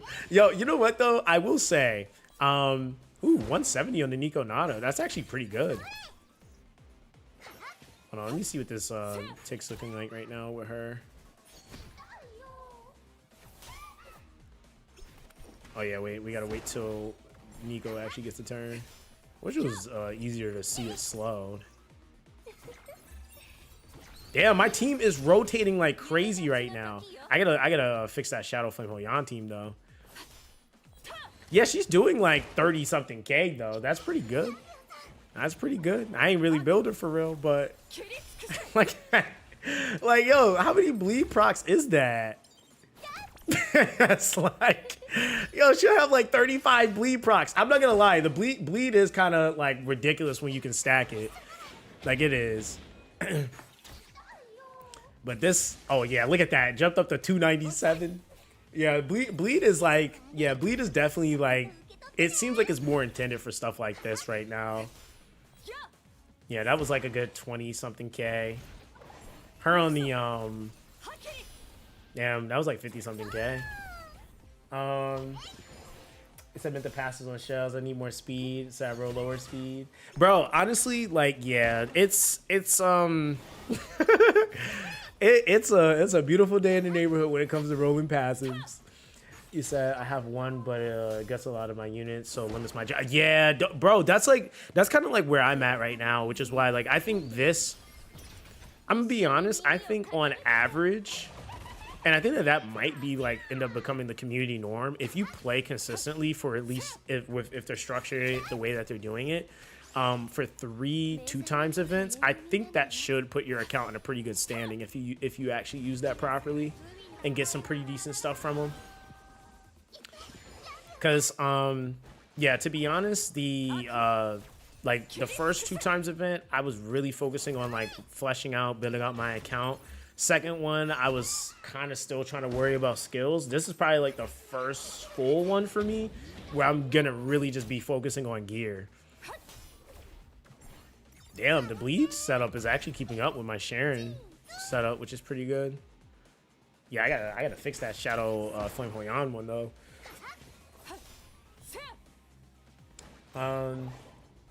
So if I could get stuff to make 2 new ones, that would be fantastic. Yeah, that's the thing too. Like realistically, you don't need a lot. I'm trying to get, and that's really where I'm trying to get my account to the point is where I'm like able to just kind of sell stuff, because even for like selling your modules for Etheria coin, like you have to kind of be careful with just selling everything, because like you got to make sure you have, like, one of the rules of thumbs that I always follow is that you always give the units that you're trying to build placeholder gear before you start trying to min max. And a lot of the super sweaty players, like, I get it because of like the economy and the resources, went straight in. It's like, yo, I'm not even building these. But I also feel like too, like, it's kind of hard to just do that because there's no guarantee you're gonna get a better piece, right? Like that's the big thing, is really that. Yo, this team is still cooking right now. Pretty solid. So they got annihilated on the Sharon team. So I gotta fix both of those teams. But yo, what's good, 10 racks? How you doing, bro? It's always good to see you, man. He said first 2 was farming XP and GP, then using the rest of my stam on gear farming. Yeah, that's like, yeah, I feel like those first couple of ones were just kind of to get your account actually like fleshed out unit wise. And then this one for sure, a lot of people are going to be farming like the gear and stuff that they need. Because yeah, this is this I think is we're gonna see probably a pretty solid wave of people actually shifting into PvP, or more into it, because PvP really is about having the proper builds. Like you know, and like little simple things like the gear swapping and stuff like that. I think that like to be real, like I don't like a lot of people aren't giving that enough credit, but like I really do believe that the gear swapping alone was killing a lot of players from playing PvP. Like more so than anything else, like because I know it was for me. Like I was like, bruh, I gotta keep swapping for all the PvE stuff that I gotta do and to do PvP. I was like, bruh, I can't be bothered. Like I can't, I'm like I can't be bothered at all. Like this is not it. He said facts, said need more fast gear. Yeah, I mean to be honest, like for me, I definitely want to build more into the bruiser stuff though. Yo, what's up, Lakanu? How you doing, fam? So how's the grind been firing? Oh, listen, it's been firing pretty well. It's been firing pretty well, fam. Can't complain. I mean, to be honest, I'm just prepping really for the 2x event, so I'm not going super crazy stamina crazy right now. Yeah, so we got to fix these two. That was pretty decent though. I'm not gonna lie, that team support is kind of stacked, but still. Yeah, that makes sense though. That makes sense though. Yeah, because a Freya and a whatchamacallit together, Lily, like Jesus. Like you just get to go like 50 billion times. That's why her own momentum actually kind of works into her own bleed stacks, depending on how fast she can rotate.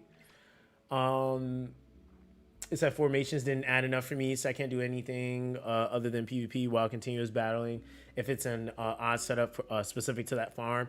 Yeah, so like what I had to do, I went through every single dungeon basically, and I like kind of made sure I had my gear like the team I was gonna use. So I went through each one at least once, so that when I put something on auto, it's like, okay, that's going. And then if I need to swap, I just hit the formation, it swaps everything back. And then it just kind of makes that a little bit more seamless. I think what you're talking about too still happens though when you go into other PvE content. So like you can have your auto battle going, but like if you go into like, for example, the Rumble Cage, I could like because that's still PvE, like my builds are still kind of all over the place. So yeah, that's kind of that, right? Like, so you said been well, somehow got Lily with my luck. So after getting 2 meals back to back, and now be prepared for the 2x event. Hey, listen, congrats on that. You know what's crazy? I've had Neo since the beginning of the game. Like that was my first LD, and I have not used her.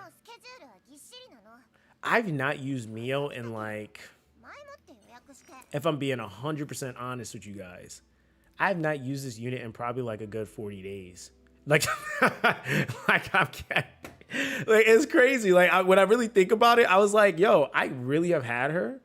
I just haven't used her. Like I literally have like just not used her. Cause I think also too, we're in like a really, like I was trying to build a lot of off meta stuff. And like early entry, like Doki Doki and stuff like that, like people that actually like invested into her, she was pretty busted for Doki Doki and stuff like that. Like she was probably one of the first like super fast speed clear units that was kind of required up until people got better gear. But yeah, she was pretty nuts. You said PvP, you abuse Mio. Yeah, dude, she was actually meta. Like, I mean, she probably is still really good for a lot of people still. But I know like that was like the first, like that first month, like, yeah, it was Mio City. And what's crazy is that the same thing that kind of happened with her kind of seems to be the trend with the game. Like, I don't know, like it's like every unit. Because when Mio got implemented into the game, there was a lot of people that said she sucked because Kraken existed. So I was like, okay, you know, but she is very broken. And what was actually happening was it was basically like whoever's Mio went first kind of like won the match. Like that's kind of what was happening. So yeah, I mean, like, yeah, there's definitely a lot of that that a lot of players got to see, but actually see, I need to put this on farm. Just burn this stamina. We said my Shadow Hoyan Dating build? Yeah.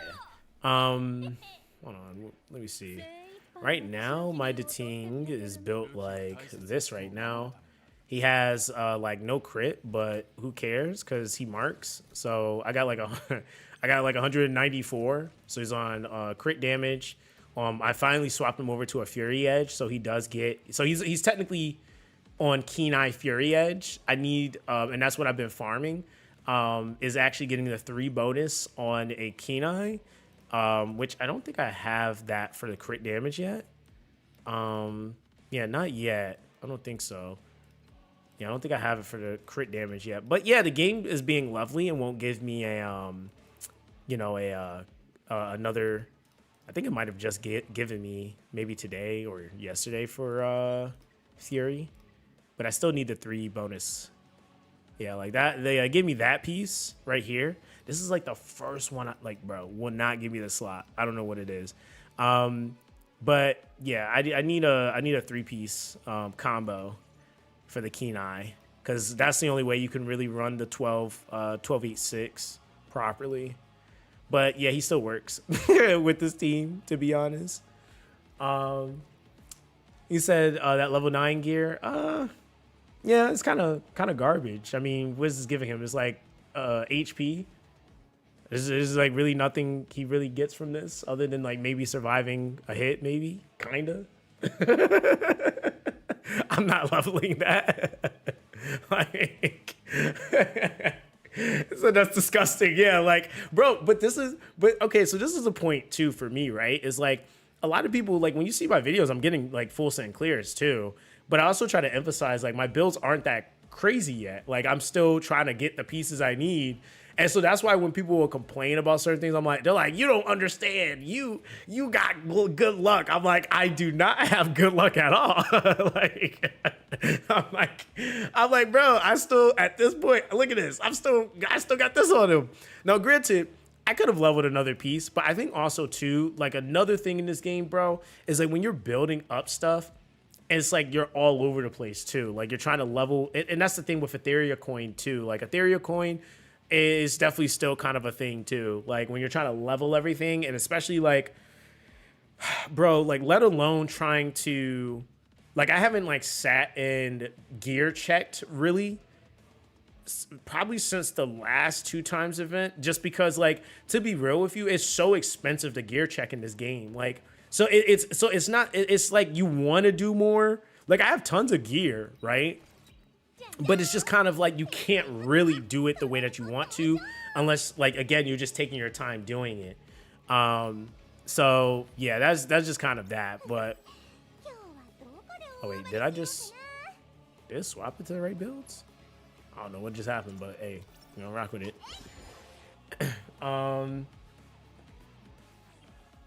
He said, wait, on momentum, bleed should be getting stronger on every application. Well, so momentum caps, right? So momentum is just based off of debuffing. It's not based off of DOT, right? It's just debuffs in general. So momentum, when attacking for each debuff or control effect on the target, it increases damage by 6% up to 36%. So it does cap. So even though you got like 13 bleed stacks, you're not actually proccing off of all of those bleed stacks for the scaling on momentum. Okay, that's otherwise it would be. I mean, it's still one of the strongest sets in the game for PvE for the most part. But yeah, if momentum didn't have a cap on it, it would be super busted. Like, to be honest, yeah, that would just be. I don't even see why you would use anything else at that point if it had no cap. But yeah, that's kind of the whole thing. But yeah, I mean, that's why I said like technically bleed in application with something like that, it's still counted as a debuff. It's not really like, oh, because there's a bleed, it gets this specific scaling. It's just that it's a debuff. He said that's crazy. He said I wish I had class. But the game says no. Yeah, that's how it is, man. Oh yeah, but my Dating, hold on, I'll show you that. Just so you know. But yeah, I got him on a crit damage, and attack. That's what I got him on. Keen Eye. With a Fury Edge active. Before I got this Fury Edge piece, he was just on a Fury Keen Eye. That's all he was on. And so yeah, even my Dating is not the best Dating, but hey, he worked. that's the important thing, right? But yeah, like after this next 2x event, I'm gonna go through. I got about like 1,500 pieces, so I'm gonna go through. Definitely sell a whole bunch. I just haven't bothered. I just been like, okay, I need to farm up stuff. Hold on, let me show you guys some of the shells I've been getting, right? So I was farming, I've been farming like this last week or so. It's been only Shadow Flame Hoyan, basically, for the most part. So we got some lost silences going on, you know. I think I did build one. So it was a Bramble Timeweave Ether Plague. I was trying to test something though, so we might change that later. But yeah, we got a couple of those. I don't think we got any more Supernovas. Yeah, we haven't farmed that at all. Let's actually filter this. Let's go Revelation, Amber. Is Amber in that? I think it's Jackal Guard. I think Amber's in there. Yeah, Amber's in there. All right, so let's see. So for the Ambers, listen. When I was like, like, what is with this game? I need this specific combination on something else. Like, I'm just like, bro, like, Gabe, hear me out. I don't ask for much. I don't ask for much. You said, what would you rate the bleeds 1 to 10 on improvements? Right now, I would say it's at about, compared to where it was, I'd say a 7. I'll say a 7 because like before, right? Like if I'm being completely honest, when you could have had all those bleed stacks and you wouldn't have noticed a tick from bleed at all. Like there was no tick at all. So that's kind of, that's kind of like the thing. So it's like, it improved to the point where now if I see a tick, I can actually or if I see, I can actually visibly see the tick. Like it moves the HP. Before it was like it was so small you actually couldn't see it. And I showed that to chat when I first built my overall up to 6-star, and it was like literally non-existent. And there's nothing like skillet wise that like scales the bleed more. That like I would have max stacks and it wouldn't show anything. Unfortunately, she just was like that bad. So thinking, have you tried Dyna instead of Klaus for Inferno? You said for Inferno Hoyan? Well, okay, so for who was it that I was thinking of that was better for that defense break? It wasn't Dyna, because the thing with Dyna is you could use her, but you kind of need something to help manipulate still for hitting the body. So like for example, like the reason why Klaus is so good in that slot is because she can defense break, she amps damage, and then she has the skill 2, which will manipulate and move everything again. So you're gonna need something like for example, RC77 is something I gotta try there. His defense break is actually like, it has a pretty fair chance of landing, but it's not AoE. It's only to, if I'm not mistaken, I think it's is it only the one target? Actually, I might be mixing up his stun and his AoE.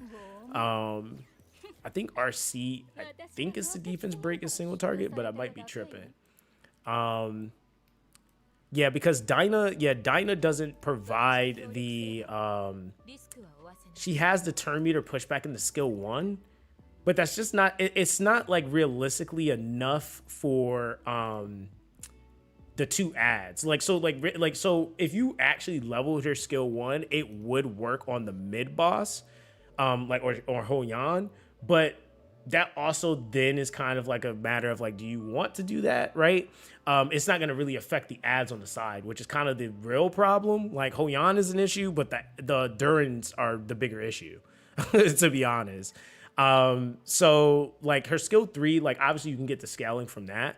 The other thing is too, is that with the specific comp that I was showcasing, so she has this weird thing that I don't think a lot of, like some people realize it, but other people don't. You have to run Dyna extremely fast if you're going to run her with another character that does any of the stuff that she does. So if you're running her with her with another character that defense breaks, or in that situation another character that's also proccing erosion or vulnerability, for some reason, and I don't know if it was intended that way, I'm assuming it is because they haven't like patched it, it's like still how it is. But if like you go and land something before she gets to go, it will make her stuff not proc properly, like, or it won't proc at all. So like, for example, like if there's already like a defense break on a character, the other stats won't, it's like they won't actually proc. So it's like a really weird interaction that she, like, it's kind of like it almost makes it to where like she has to be the one to start it off in order for her chain to work.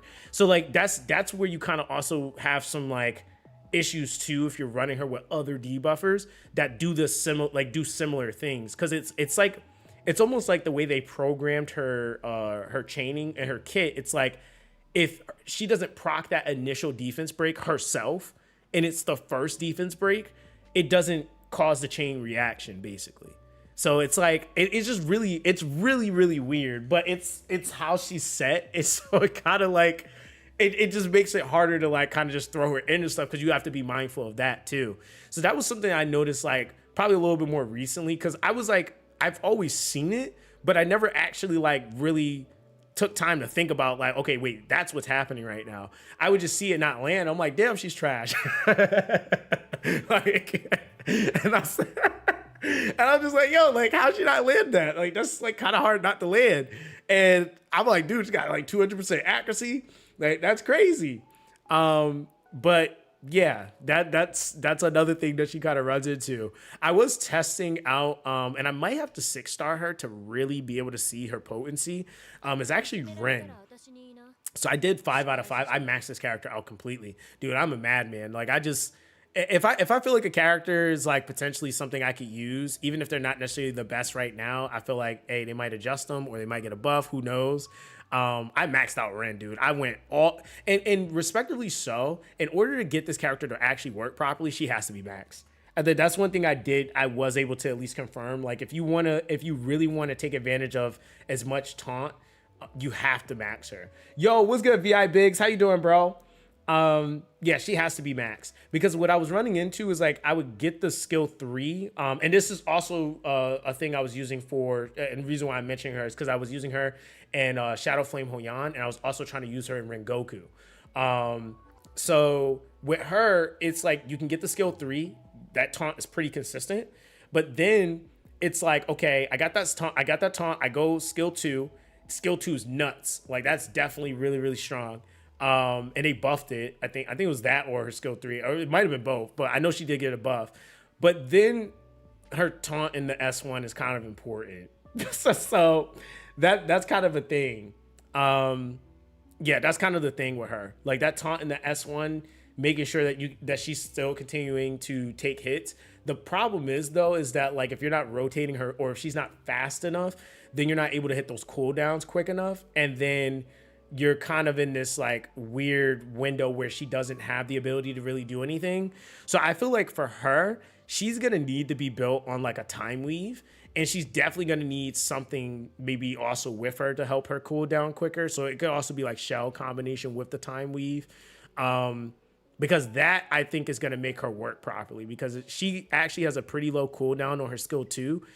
And that I think would actually allow you to really be able to take most of the damage, or at least let her take on most of the damage, because she can actually take the damage. It's just like those windows you have to kind of eliminate. The other thing I was thinking about too, and this is why I gotta actually rebuild mine, is actually because I seen this like crazy setup, and it wasn't even that crazy, but it was like, it's kind of like, okay, it makes sense. Dark Moon, dude. I gotta build another Dark Moon. So I got this one. Dude, this Dark Moon's about to be like, this Dark Moon's about to change my life. Like, not even gonna lie. Because this, when I was really thinking about it, the extension of, and not even really so much for Ren, but I was like gonna possibly use this on my class for Rengoku. Because I was looking at it and I was like, wait a minute, like, the problem that Rengoku, like, or one of the issues that you have with like Rengoku is that he actually cools down too much because he goes so often. And this specific shell will extend the duration of any non-control debuff. So I was like, dude, like if I could extend like, you know, my defense breaks, also give myself more accuracy, whatever it may be, to just kind of help myself out, that would be huge. So instead of say having like a 2-turn but a 3-turn defense break, that's gonna give me a ton of time to be able to rotate my DPS, then be able to, you know, cool down, like say I'm using Yelly or whoever it is, like to go into the Revelation proc. And then by the time this cools down, I think Kloss is currently at a, where's she at on her skill 3? Because I don't have it maxed yet, and I might just do that if for the skill cooldown. Yeah, if I max this out, by time she gets back to her skill 3, she'll have like 1-turn window, and I'll be able to reapply it. So that's like one thing I was like kind of considering too. I was like, dude, like that is, it's like little nuanced things that like can make or break whether or not you can complete something. What you said, so what's a good free-to-play friendly team for Terra Matan?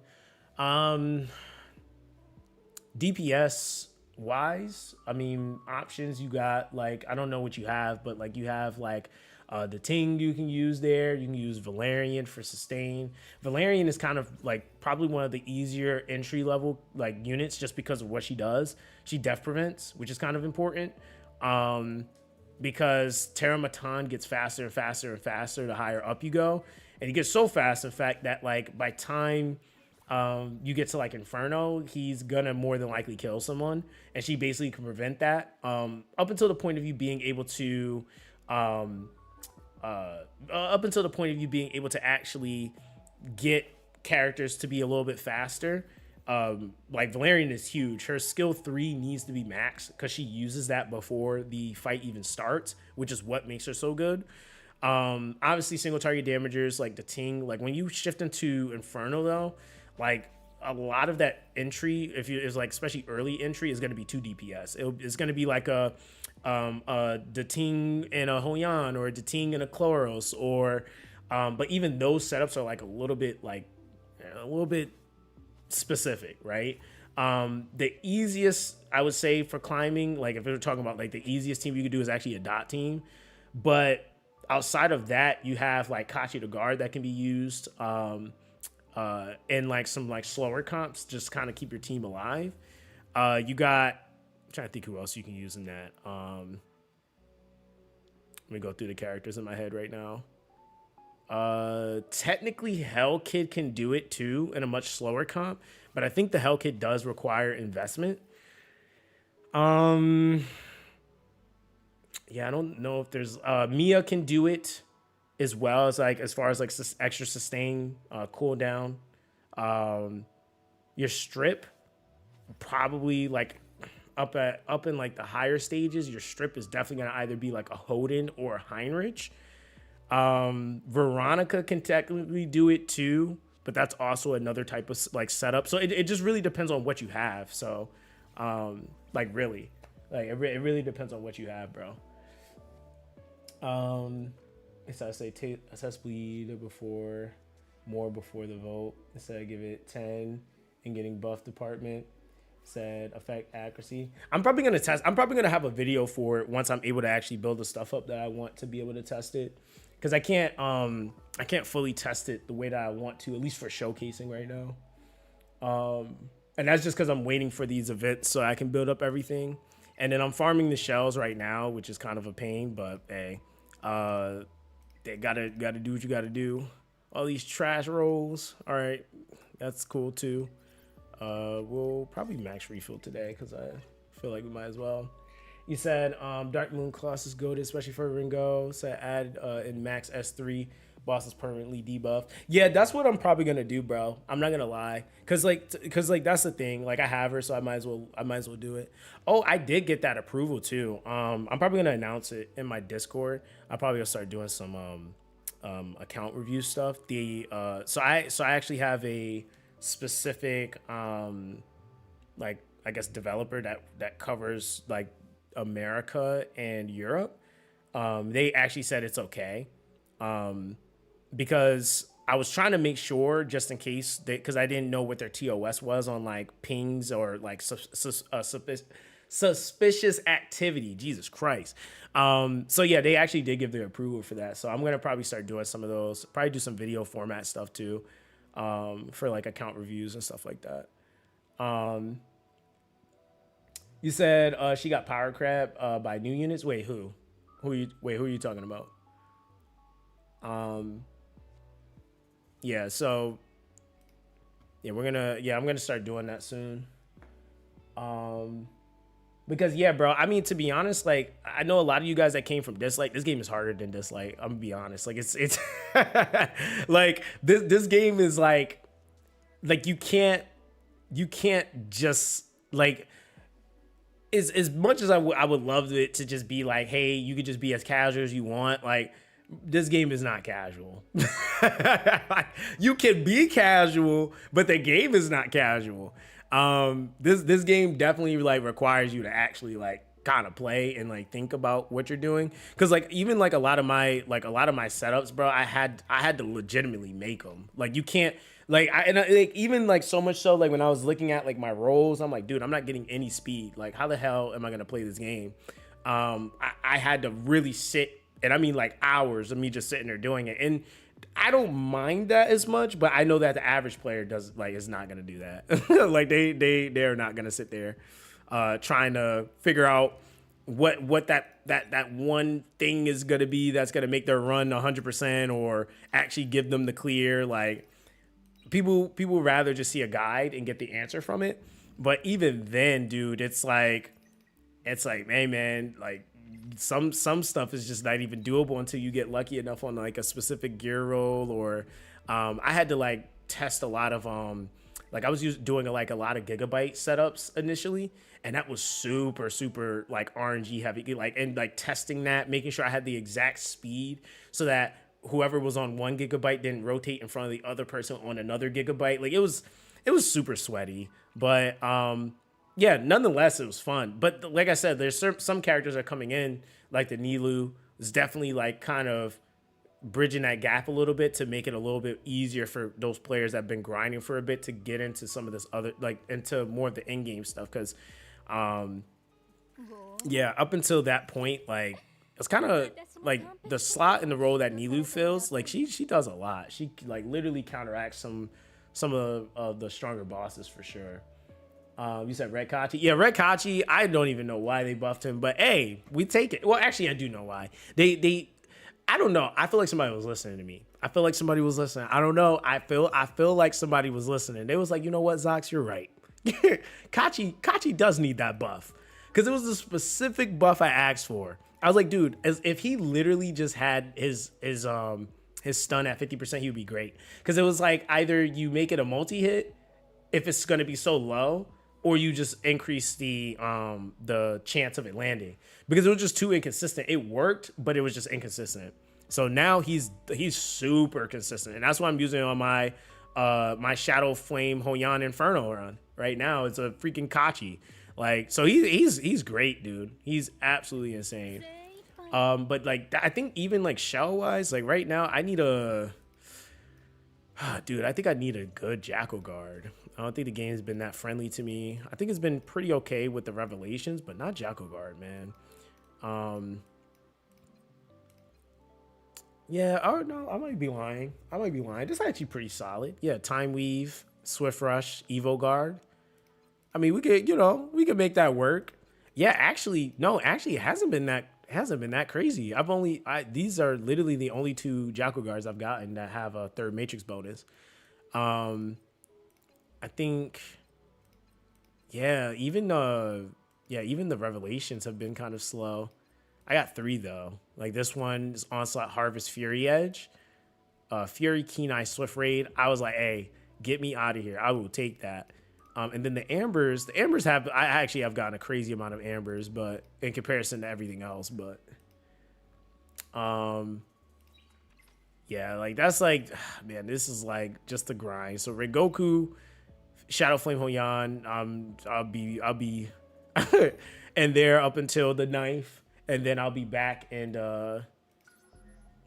doing dungeons. So yeah, I gotta clear all this crap, dude. Let me see here. What time is okay? Cool. Go here.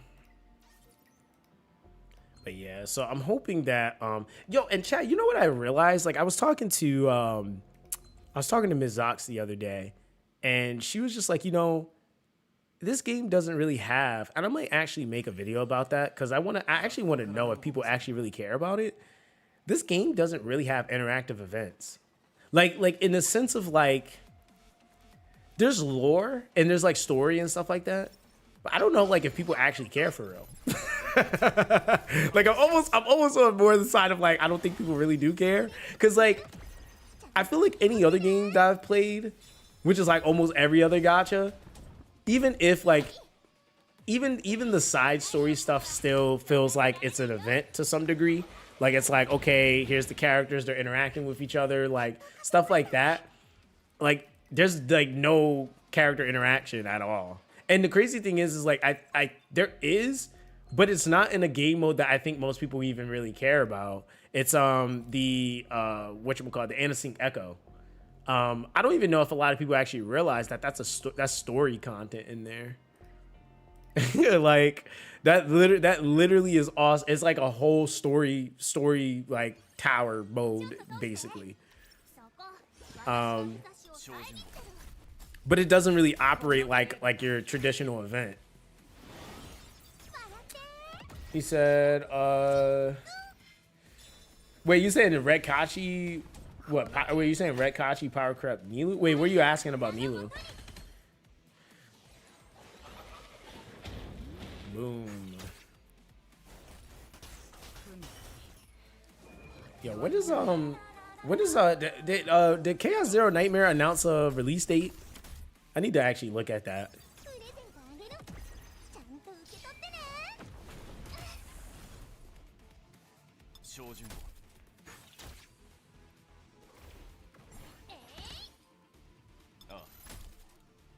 I'm confused.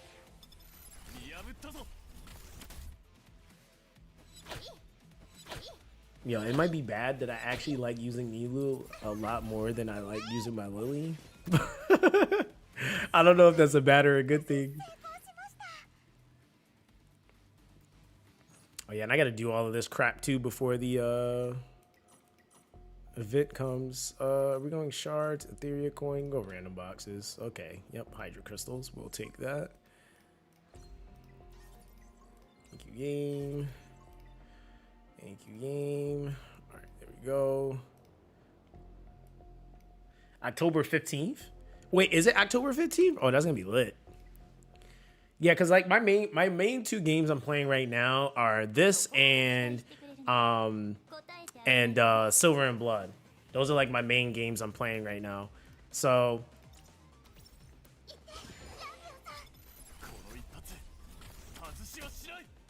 he said Mythic Gear rolling hunting for for pop sub stats. Bro, I'm telling you, man, gay. I'm sending you all the luck I can so you can get your mythic rolls on sub stats on modules, man. That's like I haven't even thought about that, which is funny.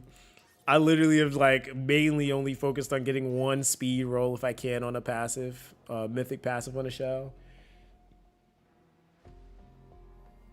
Wait, you said I legit just started Silver and Blood like an hour ago? Bro, Silver and Blood is like, that game is so fun, bro. It's so good. The events and everything, like dude, I wish you would have started when the game launched, dude. Like they really been cooking.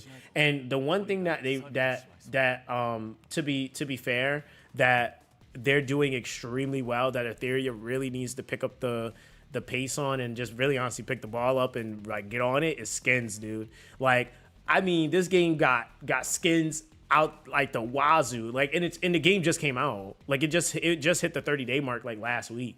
So like they're cooking, and I mean like crazy cooking. You said you mean they got artists? Bro, the crazy thing is that like they already told us that they're gonna animate more of the game, like full scene animations, like cutscenes and stuff like that, voice acting. And that game is like apparently it is popping on the CN side though. I will say like global is always like kind of weird, but CN that game is popping right now. It is absolutely popping. They definitely are they definitely making bank. Yeah, I mean Gilga, you're not wrong, right? Like I think that that's definitely something that actually I got a pretty good video on that too. Now I'm thinking about it.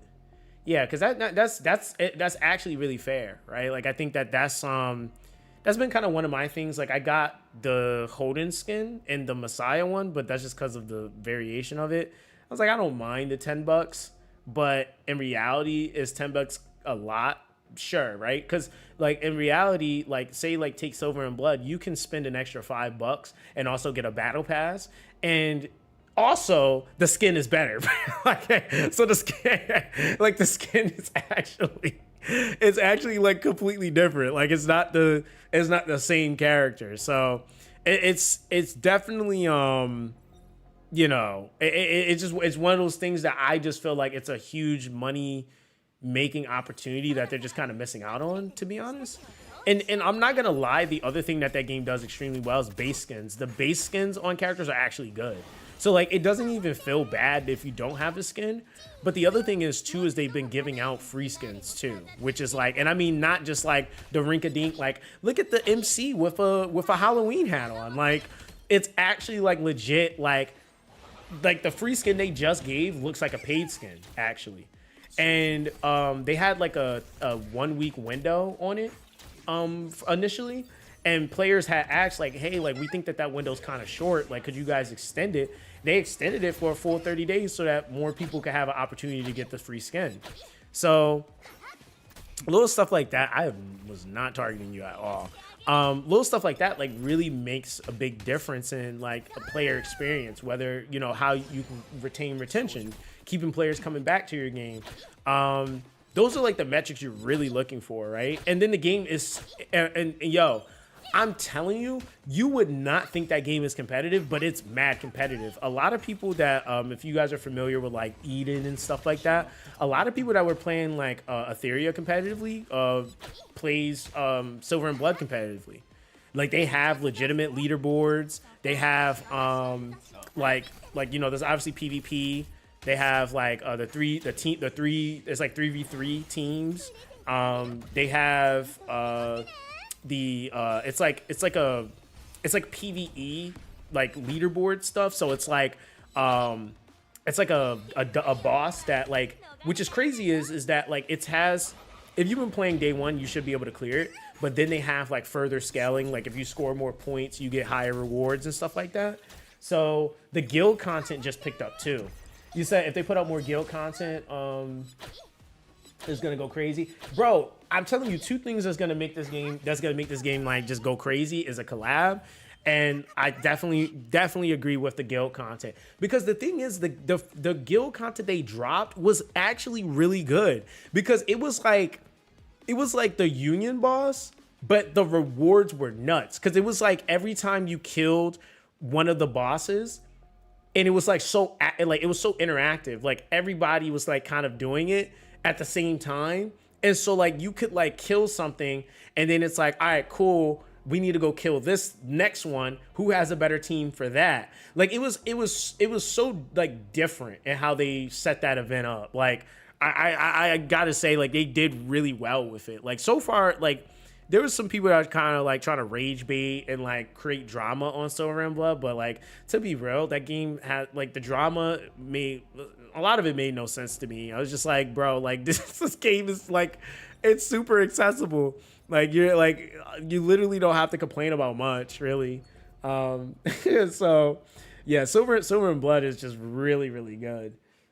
So it was amazing. God, Siren in like 2 days being in one of WG's guild. Dude, I already have her, which is kind of funny, or at least access to her. What I'm saving for though, and I wasn't sure because I was like, it shows that there's 2 other caskets, and I was like, maybe there might be something else I want to pull. But then they dropped the Transcendent Iona coming into the game, and she's another marksman, and what is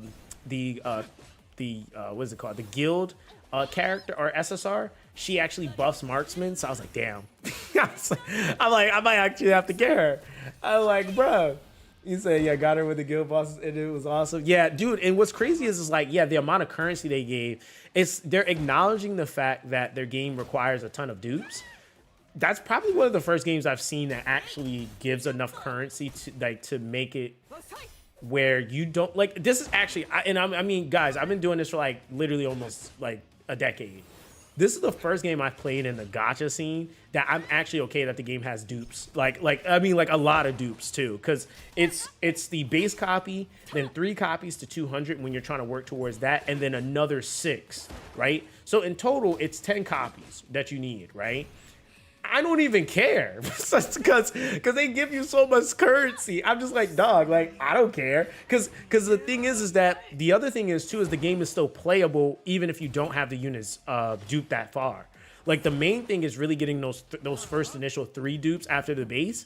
And that only really matters for the first 5 characters on your account. After that, it don't matter, you know? So it's that. Like they made the game super accessible. And I feel like in 2025, like that's kind of the goal, right? Like even some games that had like pretty hardcore set in stone audiences, like I played like Path of Exile, for example. I went and played PoE 2. PoE 2, they couldn't just go and release that game and do the exact thing they did, you know, 10 years ago with PoE. They had to make a lot of changes to actually cater to the casual player, right? They're still making changes even because, like, granted, the game is intended to be like a more grindier game, but a lot of players also, you know, the gamers that exist now are different, you know? And so, like, you have to kind of be aware of that, I guess. You said I spent like 20 in the game and I got so many characters, so ready for the 160 walls. So, so generous, and they listen to the community and communicate so well. Yeah, they do. Yeah, they absolutely do. You said, are you free to play? No, I'm not. I'm not a free to play player in this game, but I make a lot of efficiency-based content. Well, it depends on what game you're talking about, but Silver and Blood, I just buy skins. In this game, what was the last thing I bought? I think the main thing I usually buy is like, damn, when was the last time I bought something? It was, am I really a spender like that?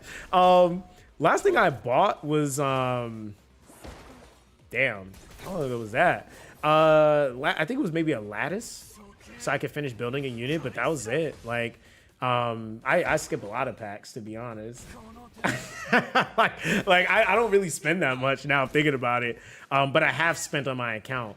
I haven't even bought the battle pass yet, which is actually kind of surprising.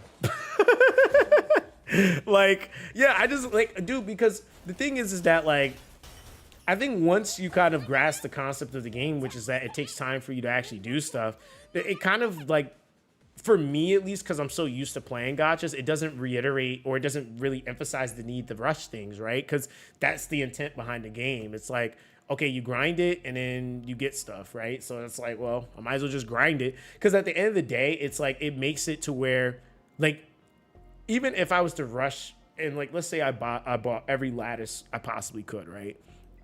At the end of the day, it's like the cost versus like the actual gain, to me, doesn't really seem worth, right? Like that's just me, right? Like it's just like, okay, like I have the spending power. I could buy every lattice pack, like let's say they drop, which is like what, the $30 ones, right? But like I'm like in my head, I can't really justify it like to do all the time. I would even argue I don't justify it for anybody to do it at all, because it's like I'm like, damn, spend $30 for one lattice. Like, I don't know about, you know, like, I mean, I get it. Like, I get that's the premium resource in the game, but it's like, at that point, I'll just get whatever shards and do whatever content I need to do to get them. You said this game is pretty free to play friendly. No, it is. Like the thing is, the thing I will say is that like getting units is not hard in this game necessarily. It's the building them part, which the building part takes time, if we're being honest. I think also like investment choices is also kind of a thing too.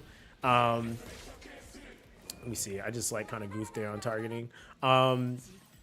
But yeah, it's a lot of different, like, so like for me personally, I haven't, most people watch my content because I don't complain. Like if I can do stuff, I can do it. If I can't, then it's just like, hey guys, catch you guys next week when I'm able to do it. Like I don't really complain. That's me in general though. Unfortunately, some people like they will get paid to play games and they will not complain because of that. I personally don't complain just because I just think it's unnecessary for my audience.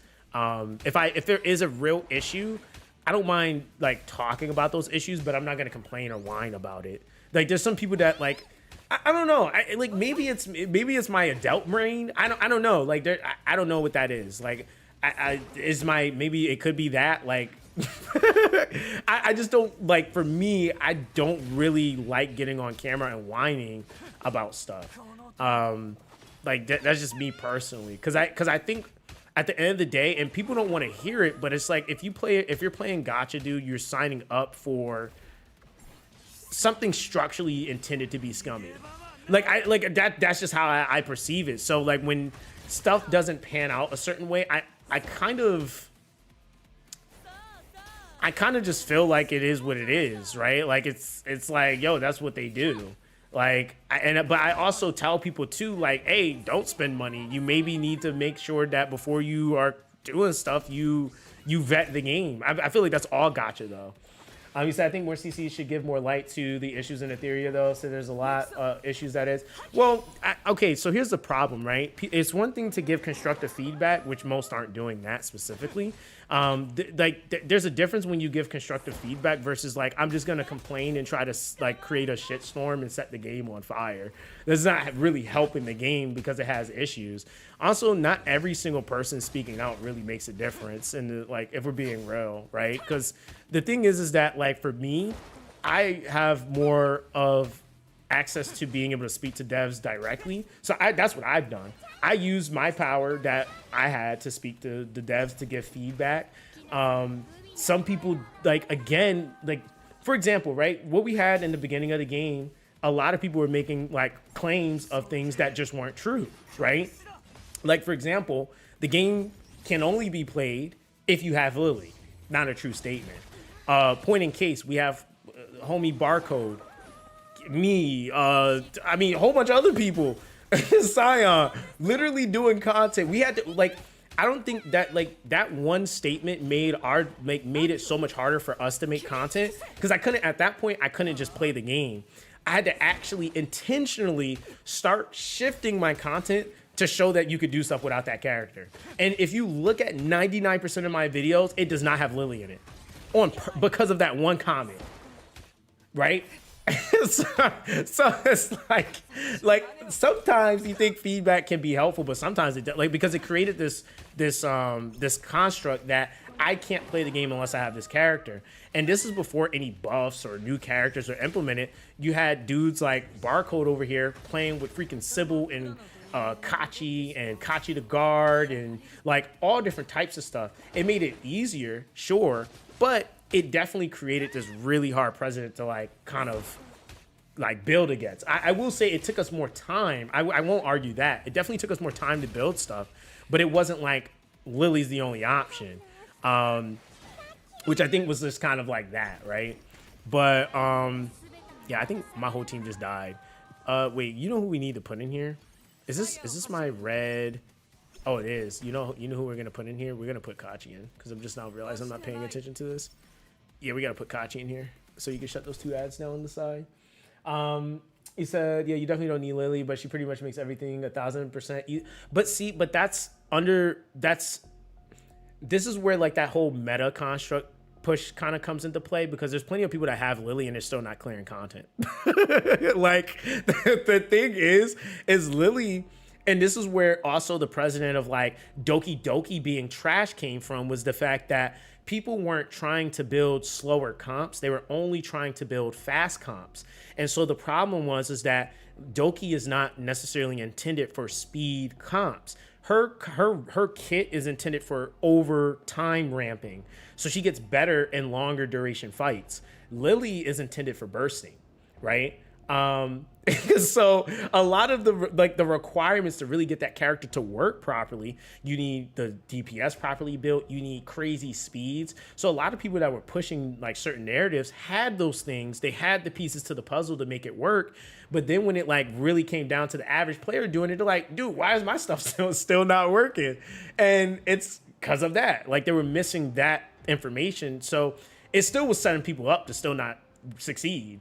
And so then you seen that there was this huge wave of Doki Doki is the best thing ever. Why? Nothing changed about Doki Doki. Like she was the same unit from the beginning. But the thing is that people actually started to like try to find alternatives. They had to, because they couldn't build. They couldn't do the fast stuff. So then you see Doki Doki come to the forefront. You see more emphasis on Rahu being used in things like the, Doki Doki clears for the dungeon. You start seeing people actually taking advantage of actually investing more into Kazuyo. A lot of people in the beginning of the game was like, Kazuyo's useless. All she does is sleep. Now people are playing her in PvP. So that's the thing. It's just a lot of different things said. I mean, at one point people were being told to reset Shiida. Now everybody wants to build her. Told not to summon Freya. Now people are regretting not having their Freyas. So it's like, even down, like this happened from the very beginning of the game. I think that like that's something that like, and that's why I said like, it's like some people will just blame the CCs, but I'm like, dude, like I'm gonna be real. I'm very, very, very vocal on not doing something, because I always want to make sure that people make the better decisions they possibly can make. And I had people arguing against me, like with the whole Lilium thing. Like I was telling people, I was like, dude, wait till testing's done. They're like, nope, she's busted. I'm summoning. And I'm like, bro, you don't know this though. Like I like on paper, sure. Like we could look at her on paper and be like, yeah, that looks great. But we got to actually talk about the application. Another thing we didn't know until she came out, does her HP decrease actually apply to bosses? We didn't see that basically until she came out. So that right there would tell you a lot in terms of actual application and where you could really like get tons of value out of her versus not. So it's like little things like that. Some people just didn't want to wait. And so when they pull the trigger, and then now it's all the CC's fault. And it's like, well, listen, guys, you like it's definitely, I'm gonna say, fault on both sides. It's really the point I'm making. So I think that it's like also too learning lesson for those that are coming from games like E7 and Summoner's War. They know better, right? Like because to be real with you, like that's definitely something that I excuse the audience now, because they're not used to it. They don't know. A lot of them, like I said, it's definitely come from like Hoyo games or games that are mainly PvE focused. So they don't really understand like, okay, wait a minute, like I got to factor in like this unit's just for PvP really. So that's maybe not a good alternative for me to pick right now. That's definitely a thing. So that's just like, it is what it is. You said Etheria get at least one temple a day. So like, yeah, they always like this game has tons of summons. To be honest. Like summoning in this game really isn't the issue at all. It's like you need a 260 speed for Hoden for Terra, literally a wall for Terra Inferno. Yeah, I mean, like, bro, there are like once you get up to Inferno, there are minimums. Like there definitely is 1,000%. It's like, be honest, it does really need to improve character showcases. Yeah, I agree. I feel like that is definitely lackluster right now.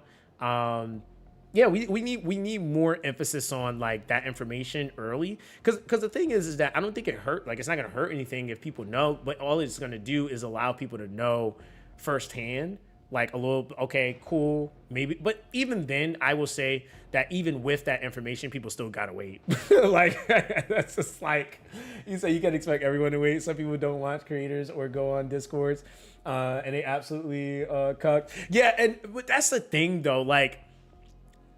I feel like even in game now, like, cause it's like if I'm being real, the number one thing to PvP based games or games in general is community.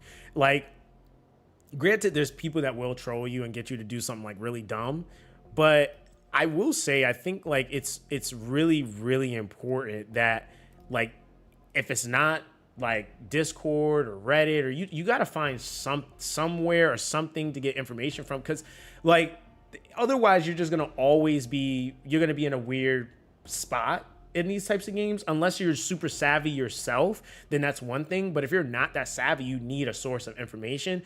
And if I'm being honest, I think you need multiple sources of information. I think the problem that people will run into sometimes is that, like, unfortunately, and it's not unfortunately, it's just what people do because it's a human thing to do.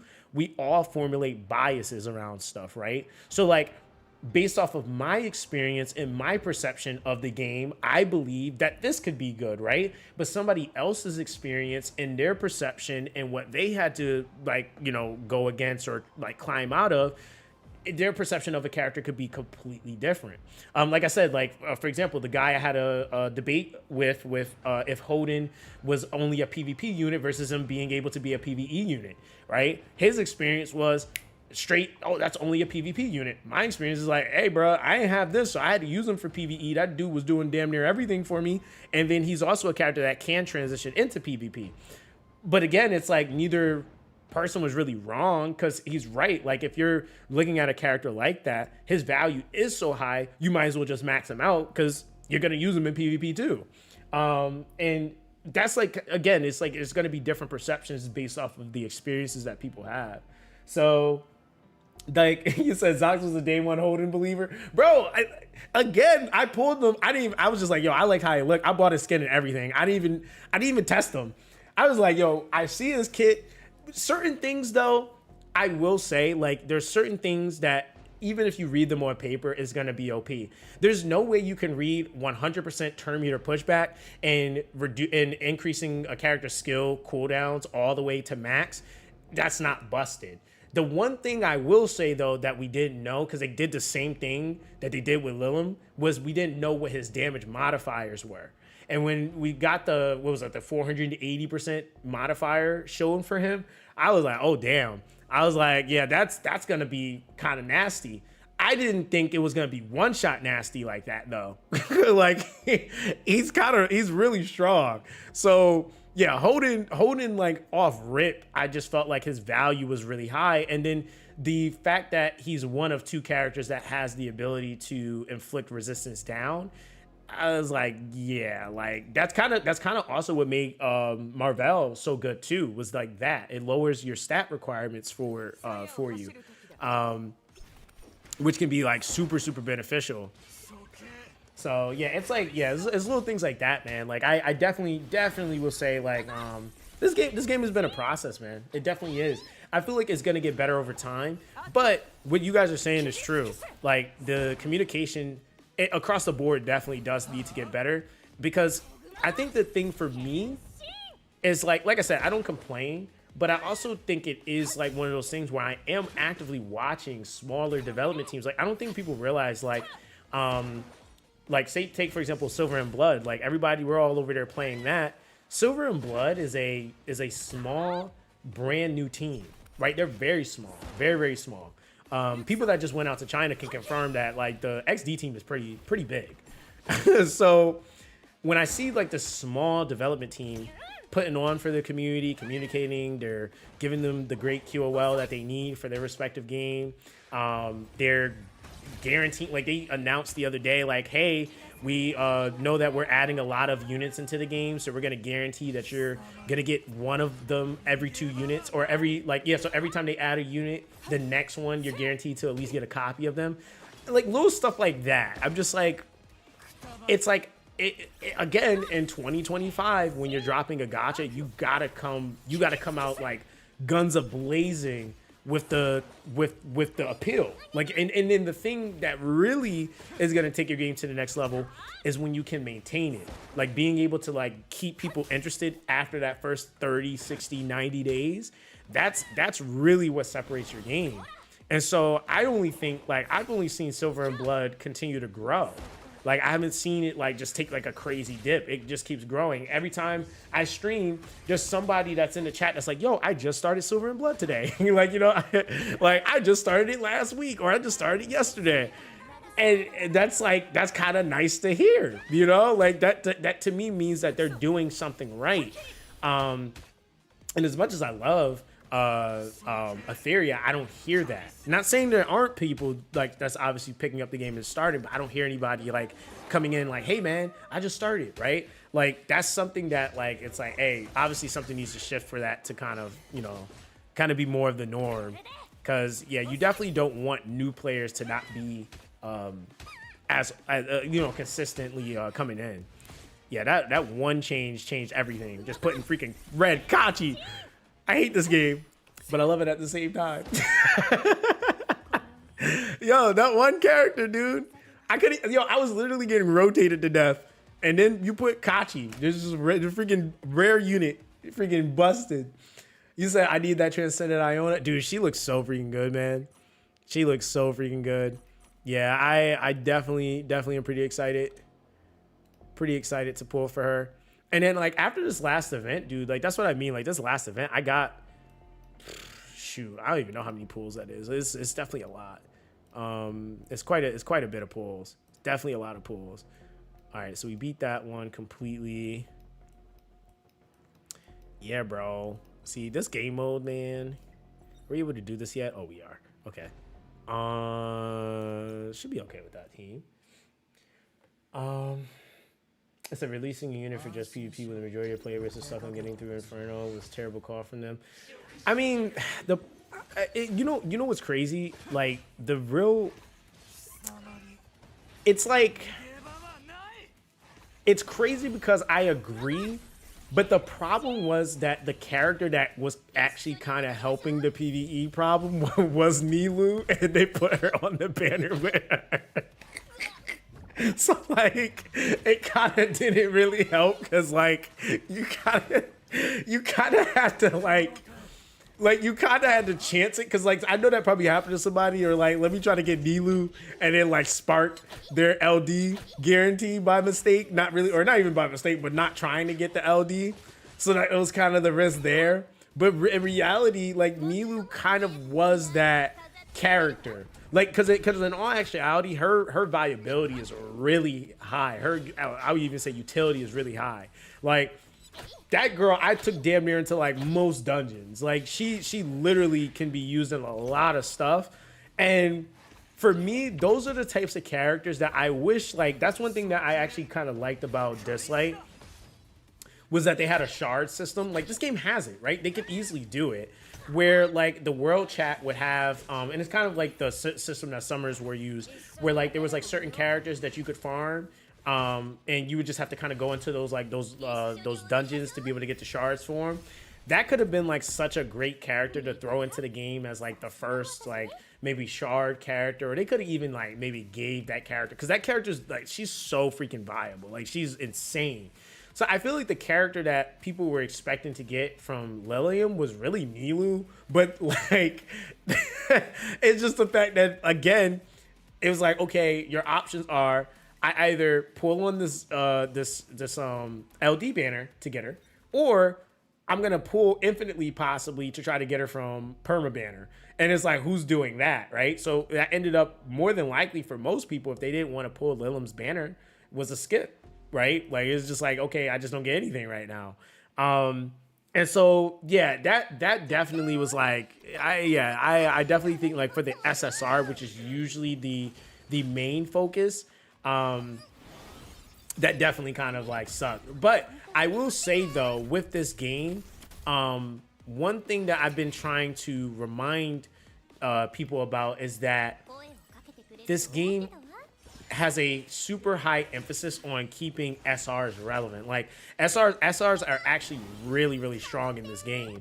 And so Nilou, it's like you can look at her as an SR, sure, but I feel like in reality, she's really an SSR. Like in reality, like the way she works, she's a SSR. Like, and so considering that just from her coming out, I had enough content to make for 3 days on just one character.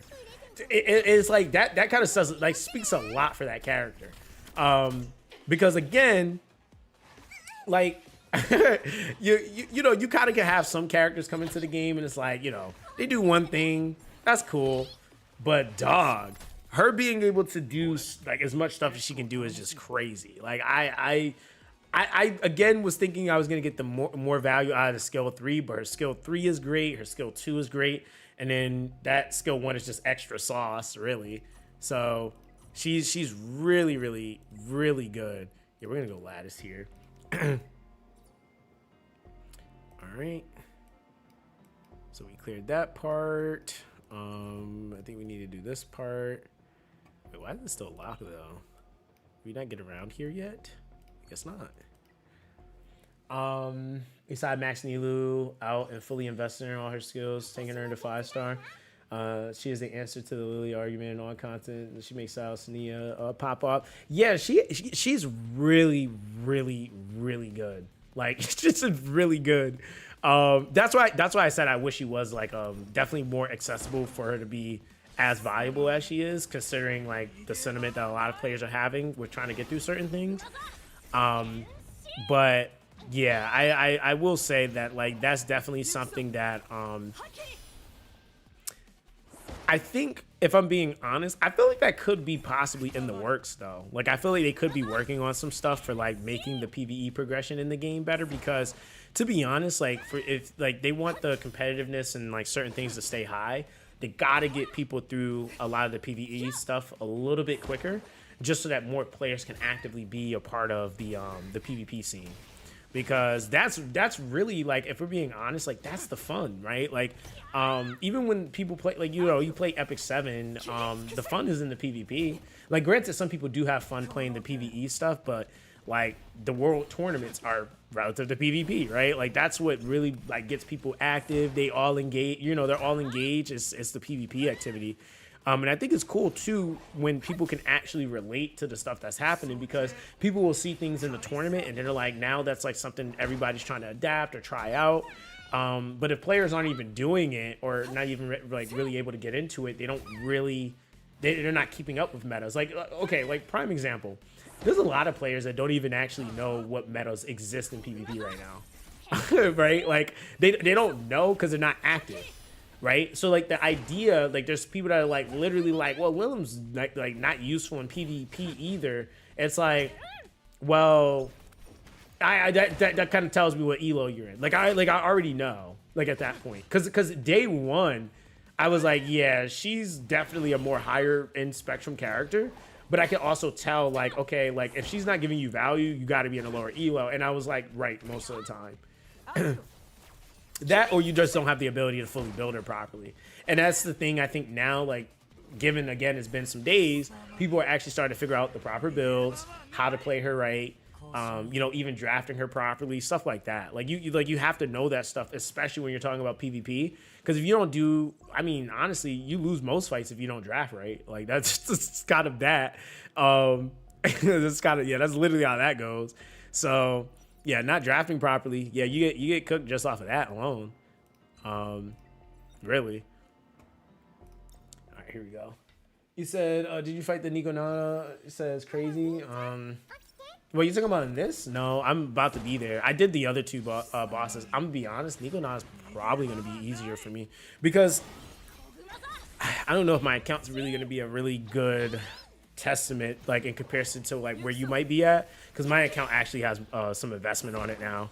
I think maybe the first go round of Ethernet Ethernet rally, that first go around was freaking rough. I think like really only spenders, and the crazy thing is that first almost full 30 days I didn't actually spend on the game, so I wasn't buying or getting any extra lattice or any of that stuff. And those people that were able to do it, dude, they also, like, yeah, they got pretty lucky. Those are, like, also the people that made the conscious decision in the very beginning. They went and, like, maxed out Messiahs and the Rosas and stuff like that. So that first rotation, it was kind of interesting. Like you kind of had to do specific things, and the amount of time the game had been out, like nobody really had enough. Like especially like the average player, they didn't really have enough time to have options really built to really do it. Damn, I should have actually targeted Beoten because she's about to be annoying. Hey, really, Mia too. Oh, we got rid of their Obero, so that's cool.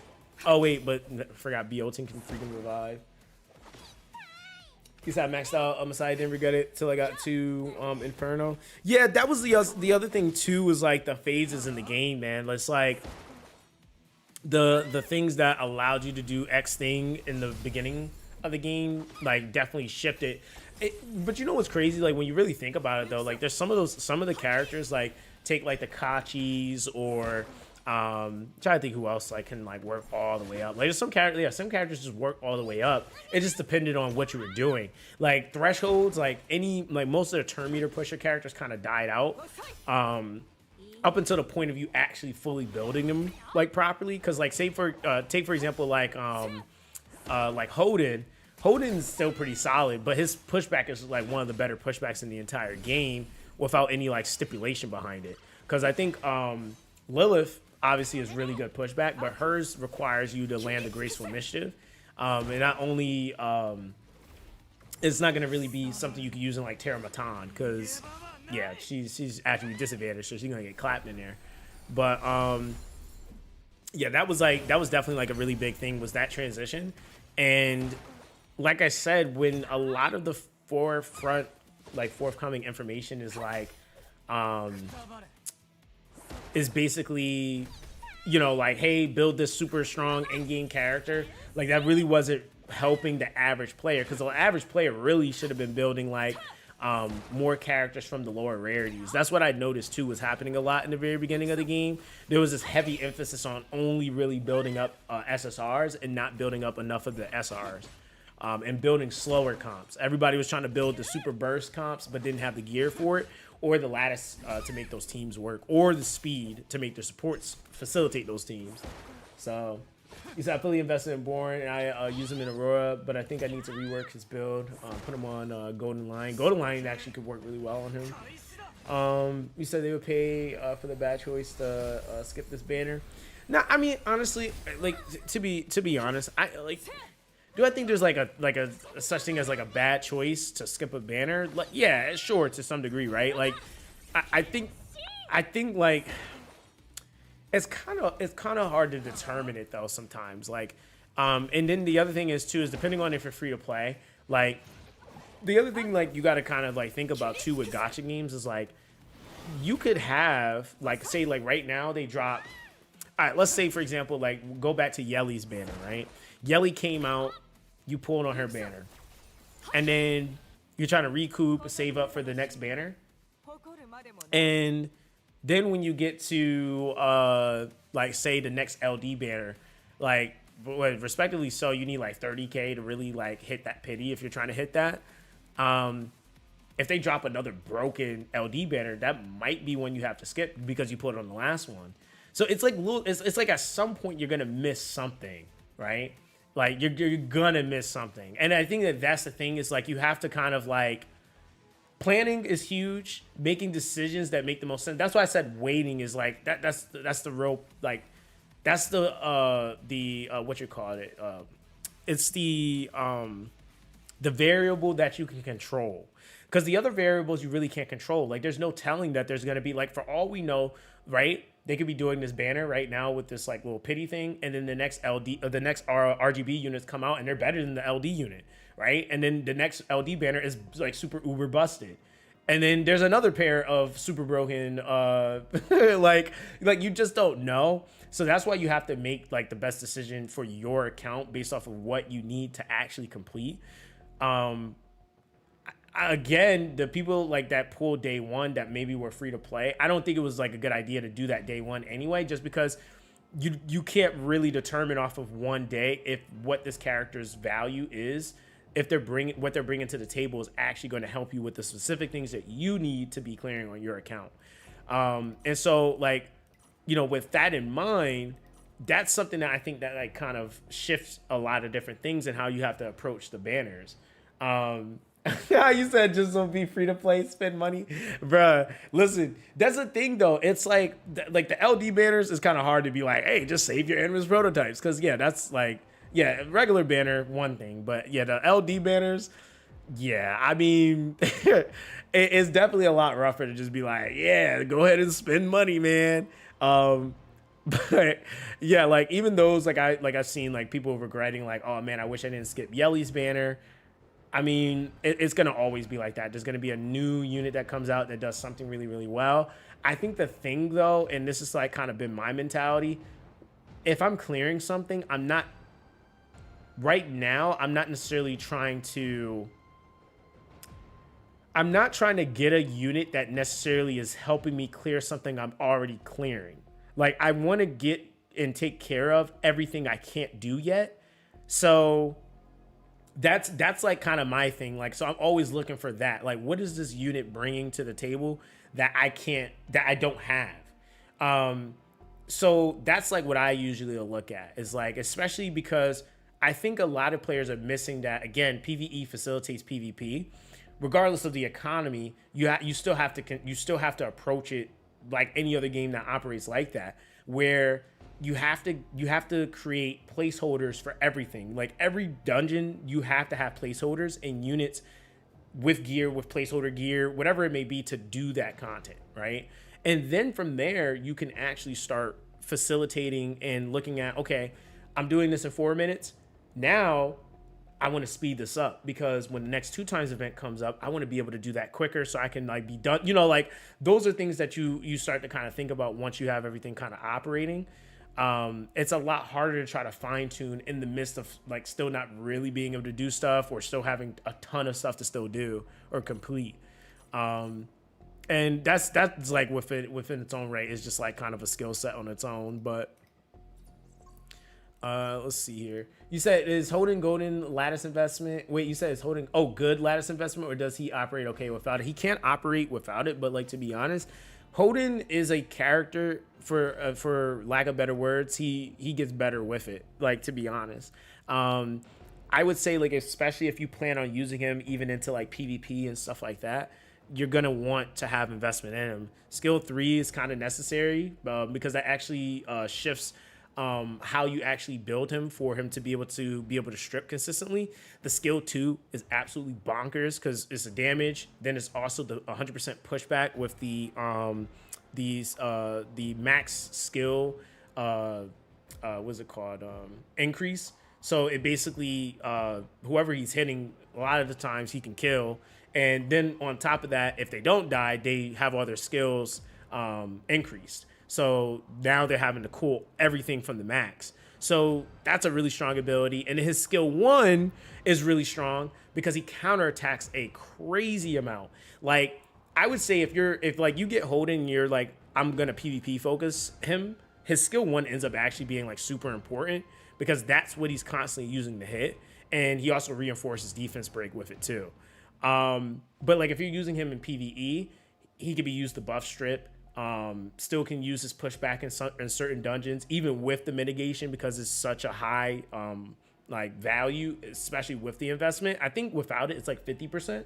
But with it, it's the 100%. And even at the highest difficulty, it's a 30% reduction, which is still a 70% pushback, which is still one of the strongest pushbacks in the entire game. Even with that mitigation, it like cooks most other pushbacks for the most part, but his is still extremely potent. So yeah, Holden's definitely a really, really strong character. He has a lot of versatility.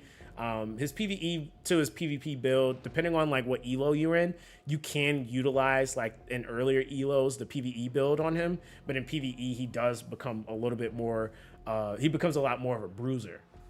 In a sense, like, so you build more into his damage dealing capabilities, but his damage and how he scales is all tank stats. So he still is going to be a fairly tankier unit.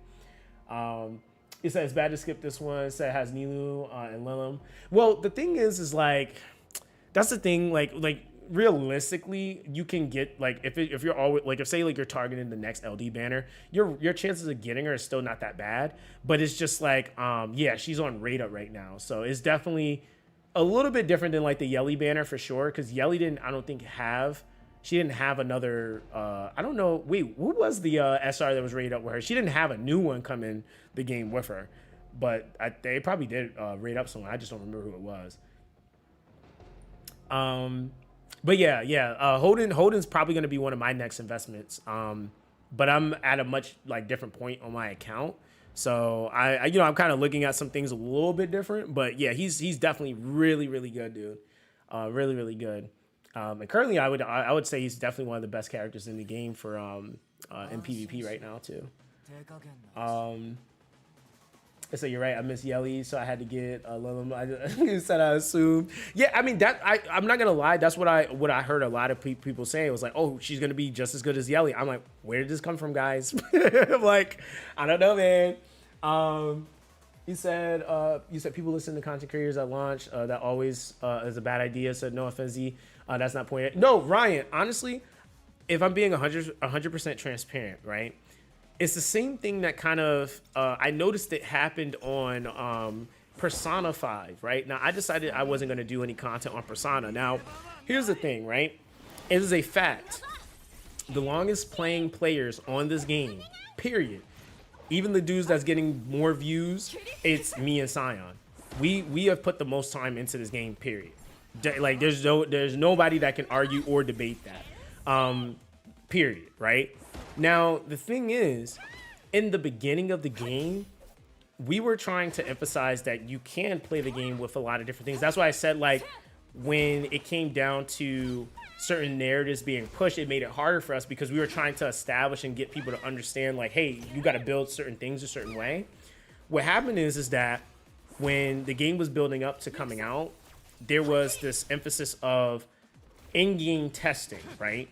So a lot of people were asking me about like Pride Win and stuff like that. Hey, do you agree with the tiering? And I'm like, well, yeah, the tiering's not wrong. I'm like, the problem with it is though, is that it's all about, it's showcasing in-game maxed out units and they're tiered. And the reason why I knew that to be the case is because when I was on the test server, one of the first, actually I was the first person on the test server with the development team, and also Jack, and I could see activity on the on the server. Now the thing is that up until probably maybe 2 weeks, maybe a week or two, I'd say a week and a half, 2 weeks before the game came out, a lot of people didn't really push the game.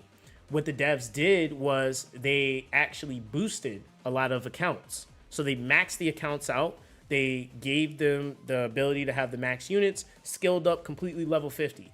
That's the data that they utilized to create the stats that they had initially on Pride Win, 1,000%.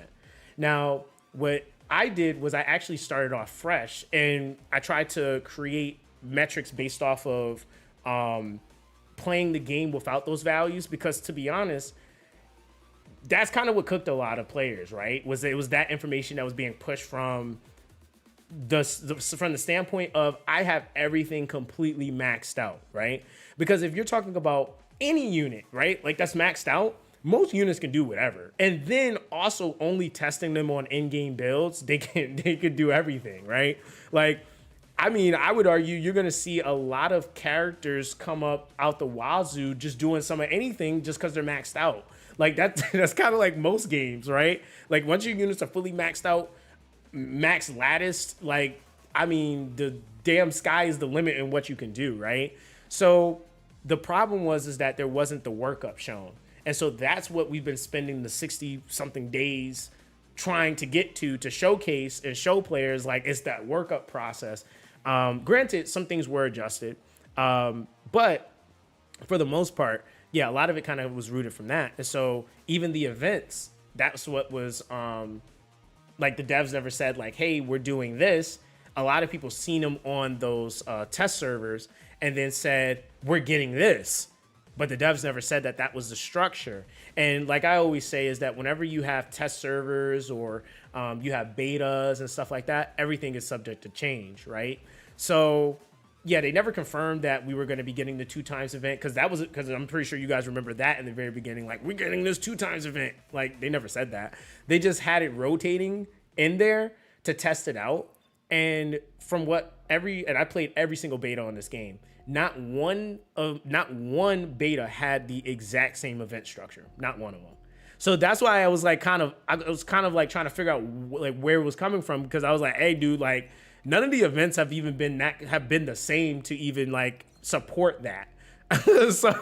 so unfortunately though, at that point in time, like I wasn't the #1 or the biggest creator, so like even just visibility on being able to get that information out, like not everybody was able to see that.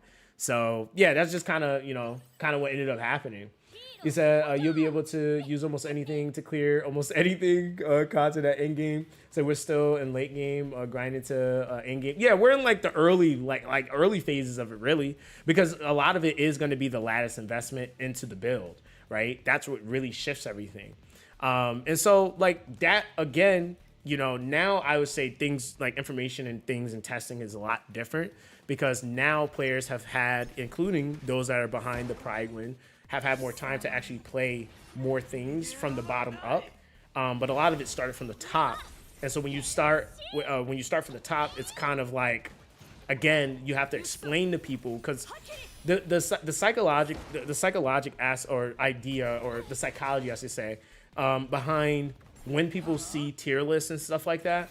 Anytime like somebody sees like, let's say triple S, double S, anything lower than that, they're not gonna use. like if you see T0, T1, are you really gonna use a T2? Are you re-rolling for a T2? No. Like, so without the actual reasoning or the explanation of like, when does this unit become T0? What makes this unit T0? How, like when you don't have that information, it makes it much harder for you to actually navigate throughout the game. And because a lot of players are new, that's unfortunately what kind of happens. So it's like that information is huge to have. You said I think Maki. Oh yeah, Macchiato. Yeah. Makoto. Yeah. She did. Yeah, Makoto did come with Yelly. They're right. It was a RGB SR. You're absolutely right. But yeah, so that's kind of the thing. He said, I wrote for endgame T0 typically because most games allow you to get to endgame with a little effort. Yeah, and see, but that's the thing though. It's like when you now look at the game, right? All the things that were being emphasized for endgame, Kachi the guard, or Kachi the guard is endgame. He wasn't being emphasized at anything. Kachi is endgame. I mean, like, this dude is kind of nuts now. I'm like, really like especially after this buff, he's even more nuts. But even before the buff, he was still like an in-game unit. Like you still fully building him. Maybe not for PvP. I think that's the difference, is the shift into PvP. And I think what a lot of people were trying to do was they were trying to double dip. They were like, okay, how can I facilitate and farm and build up my PvE stuff, but at the same time also still be building my PvP stuff? And realistically, it just wasn't really manageable for most players. The super sweaty dudes that were like spending tons and tons and tons and tons of times maybe were probably able to manage it, but the casual player was not able to manage trying to double dip and then still being able to get consistent clears. And even with that, if you're gonna double dip, it was almost kind of like you were intending to either go really slow and do like your more standard comp, or you needed to have pulled like a Shadow Sania or something like that. Because like like that really honestly was not as easy as some people thought it was to just double dip and have like a god tier PvP setup, but also be clearing all the PvE dungeons at the same time. So yeah, these are just all things that take time though. And I think now, more than not, most players are like starting to get to a point where they're like actually starting to be able to clear more Infernos. And that's one thing I've been seeing from you guys. It's been kind of nice to see like the feedback of like people actually being able to clear them now. Still tons of people struggling and trying to figure it out, but I think too, like that's like I said, I'm gonna be trying to do more reviews and stuff like that when I have time, so that I can like try to help people and make more content relative to that, because that definitely does help people. Because the one thing with this game too is like there's so many variations in your account. It's not just a unit, but it's also gear quality that you got. Like what gear did you get? You know what the other issue was that we had? I think really it was the emphasis of trying to climb too high. The next 2 times is the on the knife freezer. Yeah, trying to climb too high. I think there was definitely this emphasis that like people just didn't farm enough of anything. Like it was like, oh, we're in hell mode. Yep, I'm trying to be out of hell mode in 1 day. I was like, bruh, you don't even got the gear from there though. Like, yeah, that was definitely another thing too. But the other thing too, I'm hoping to see they do kind of increase a little bit is the drops, man. Like, I be feeling like my drops would be kind of boo boo. You said gear quality is a big one. You said people say just use 300 plus speed and they can't comprehend that you don't have that. Yo, that's why I'm telling you guys, like, there's not one video I have up on the channel with a 300 speed anything in the comp, because it's not the average person's like setup. Like people that have those like 300 plus, and I mean like now there's people that's like the 320 plus really.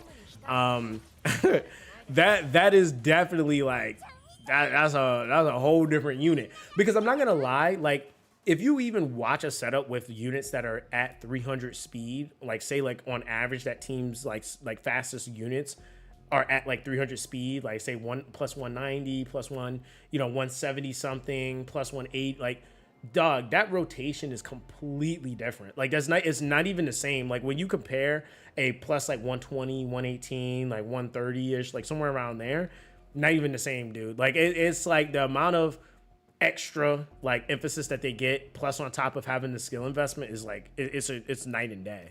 Like it's completely night and day. So that's why I think it's kind of funny too, because it's like in reality it's not even the same team. Like it's just not. You said I run into people that have their DPS going before my fastest support.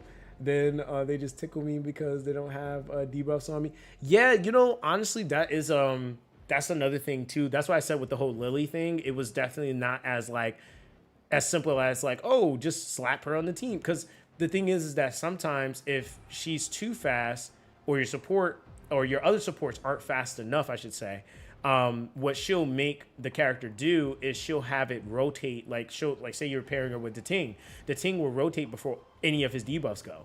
So, or debuffers go.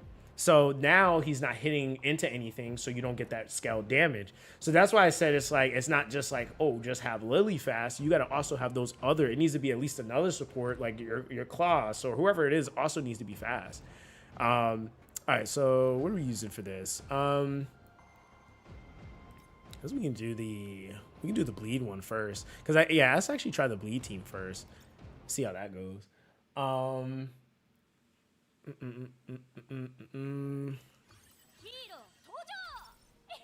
See, another. Oh my god. Wait, whoa. Why am I lagging? Whoa, wait a minute. That just made me lag. What was that? Okay, game, relax. Okay, so hold on, let me actually read this. This is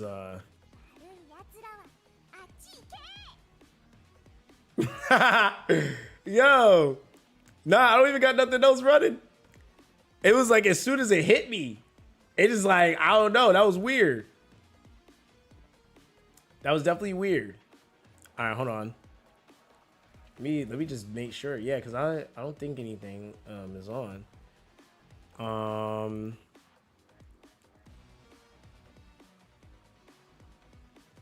Yeah, because that was just I didn't know what that was. Yo, what the heck was that? Like I thought my screen was about to blow up. All right, so okay. So hold on, let me see here. Because if you take my I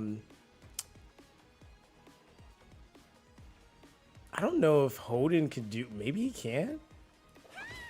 Okay, so Christ, I'm gonna have to actually manual this crap.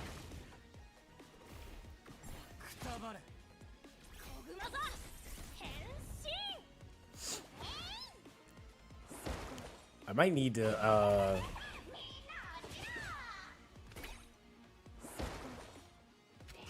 might have to throw my Sheeta in here. He just turned into a damn gorilla. Okay, hold on, yo. Nah, they're hoeing. All right, hold on. Yo, wait, did they just add? Is this gimmick for this rotation? Because I do not remember that being the gimmick the last one. Yo, what the heck is this? All right, hold on now. Hold on now. They're trolling. See, this is why. See, I don't have Leon built right now. That's I don't remember doing that. That's been. I don't remember. That was not the mechanic. That was not it. No way. Like I would remember that unless maybe I'm trolling because of my units. But hold on, let me see here. Yo, no way. Was I just like, because I've gotten past that, like not even like looking at it. like what was that? What is this crap, yo? Like, dude, okay, we're gonna have to use Obel. I think that's what we're gonna probably have to do. Because I don't have anybody else built right now. And, I mean, I could use Sheeta, but, like, I don't really feel like it. You know what? We'll use Sheeta. Why not? Yeah, we'll have to go Sheeta. You said I struggle with this stuff, so I'm pretty sure I would have gotten stuck if it was there before. Bro, I do not remember that. Maybe it was the rotation on the attribute, so... I just didn't feel it maybe, but that's funny. All right, hold on. We're gonna go. Let's see. We'll throw like anything build on you, ma'am, because. All right, let's see what we got here. We're just gonna go. Probably should just throw some attack pieces on her and call it a night. All right, so we could do Keen Eye. Is an option, but is it geared or equipped to someone? Tis it is. Yeah, I'm just gonna give you this attack set. You said your whatchamacallit's dying? You said your phone? Yeah, I think for this we're just gonna go attack Sheeta and call it a day. You said people have crazy gear now, so I put on my best speed to get my Lily 330 speed, and I'm still getting outsped. Bro, like, yeah. Cause like you gotta think about it, those players that were already at that point now have had time to actually grind stuff. So yeah, they're not even at the same point anymore. They actually had time to hold on. Yeah, they had time to actually build up their stuff. So yeah, they're just in a whole different ball game right now. Okay. Oh, that's cute. Keep it there, because I really don't want to take that to 15. It's just why. And then we'll just throw in a piece. All right, we'll put you on a. What shell are we even using on you, ma'am?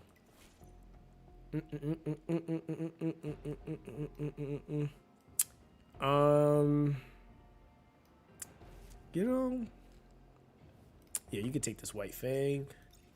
Oh, you know what? I should have built you on Harvest then, if that's the case. Just let you go crazy? Nah, we'll just let you stay on this for now. What is that? Crit damage? We'll go crit damage because why not? Actually, she does his defense down. She scales her own attack. We'll go crit rate. Why not? Or actually, no, we'll go crit damage. We'll go crit damage. Crit damage, ma'am. All right, let's see. Yeah, that's looking like she can finish this. All right, so we're gonna take. Who do we want to take out though? Yeah, we'll take Mia out. There's like no need for her here if Sheeta's gonna be in there. Oh. Did I just build that for no reason? Oh, never mind. There we go. All right, cool. Let's see. It's I got Shadow Ren, so wait, Shadow Sin? Wait, you talking about Ren, the speed character? Am I tripping?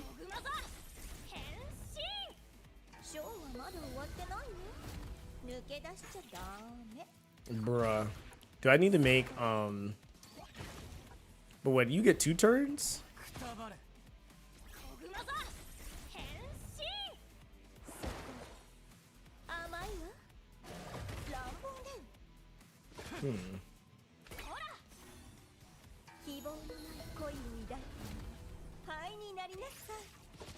Not enough damage, huh? Yeah, I know he grabs the highest attack unit. I'm trying to see if I was trying to see if Shida was gonna do enough damage, but I guess not. So I'm gonna have to, oh brother. I'm gonna probably have to oh Christ. I'm gonna have to actually like for real build her and stop trolling. I thought I was gonna be able to do this with a makeshift build, but the game said, nah fam, you ain't doing that today. Alright, does she like become a repeat offender though? Like, is she gonna take my next highest attack character, or like, yo, I really like, I swear I've never like really sat here and fought this like this. Like, oh, so you just so you just gotta catch them all, huh? Okay, all right, so I see how it is. We could just throw Obel's ass in here. Cause yo, she's catching them all. All right, cool. Yo, she dead treated me like a freaking Pokemon. That's funny. All right, honestly, like, no, with that fight, I'm probably gonna have to take Holden out. Yeah, I'm gonna take Holden out. I'm gonna go. Leon actually would be the answer here if I'm being real with you. Yeah, Leon absolutely would be the answer here. Because I could throw in Obel, but I don't think he's going to deal enough. But I know he will lock down, or at least help with the lockdown. It just won't be enough. I just don't think it's going to be enough damage. I could try him, though. Yeah, we'll take the Holden out and then go Obel maybe. Yeah, Dots. Yeah, Dot. Like I haven't built my Fangus yet either, so there's kind of that. I know I didn't get him like I should have. That's all right. We'll throw Obel in here. Yeah, we'll throw Obel in here. So we'll take that man out. We'll go Obel. Oh brother, let me go gear him now. Yeah, you're back, Lonzo. Yeah, you're visible, bro. I can see you. I can see you. You're good. You're good. No worries. No worries. Oh boy. Oh, is he actually max? Dude, it took me like 1,600 pulls to actually get him, and then now that I've gotten him, I can't stop getting him. Imagine. All right, so let's see, my boy. Do we got any codexes for you? We do. You use that one because I think I'm using the other ones. Yep. We are going to put you on a Swift Rush, sir, with a little effect accuracy. And call it a day. Yeah. Looks pretty good to me. Effect ac. It doesn't need to necessarily be speed. I think we got 8. Okay, so let's see.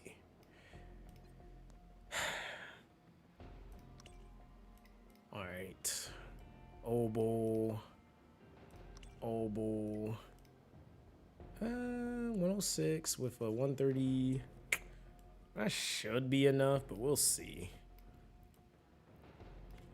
We shall see. I don't think I'm using Viper at all for this, so we can take his piece for now. Yeah, we just went full send speed, whatever. And Holden, come out. Obel Gaming. All right, cool. Let's try that. It said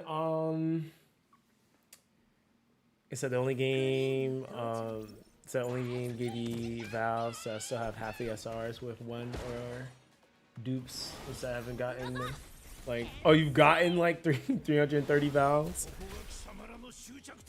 All right, let's see. We got some dots.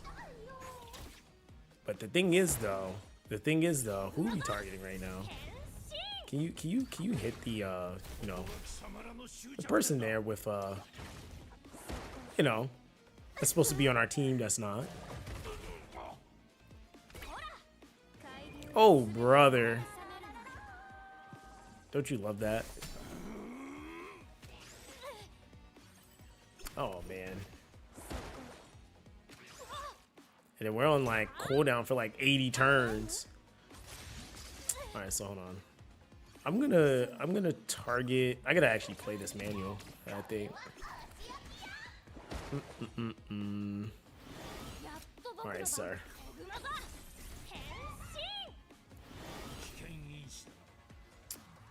All right, let's see.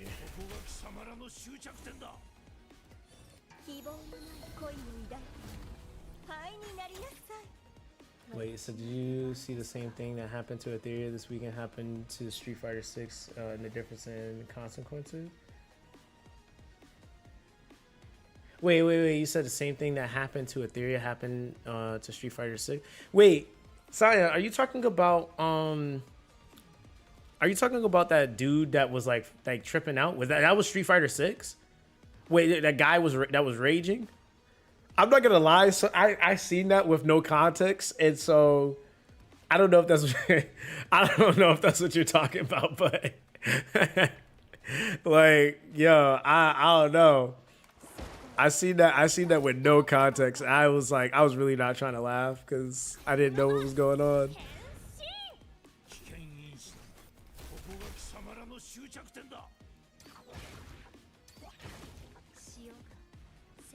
He said, you said it was at Evo? I might actually take on, yeah, I'm gonna actually have to put a real build on Shieda, because there's no way.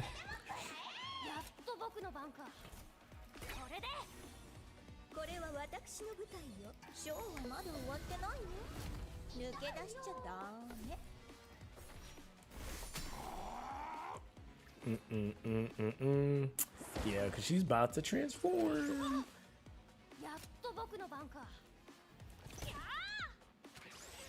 It's like you could deal with it if you can rotate fast enough.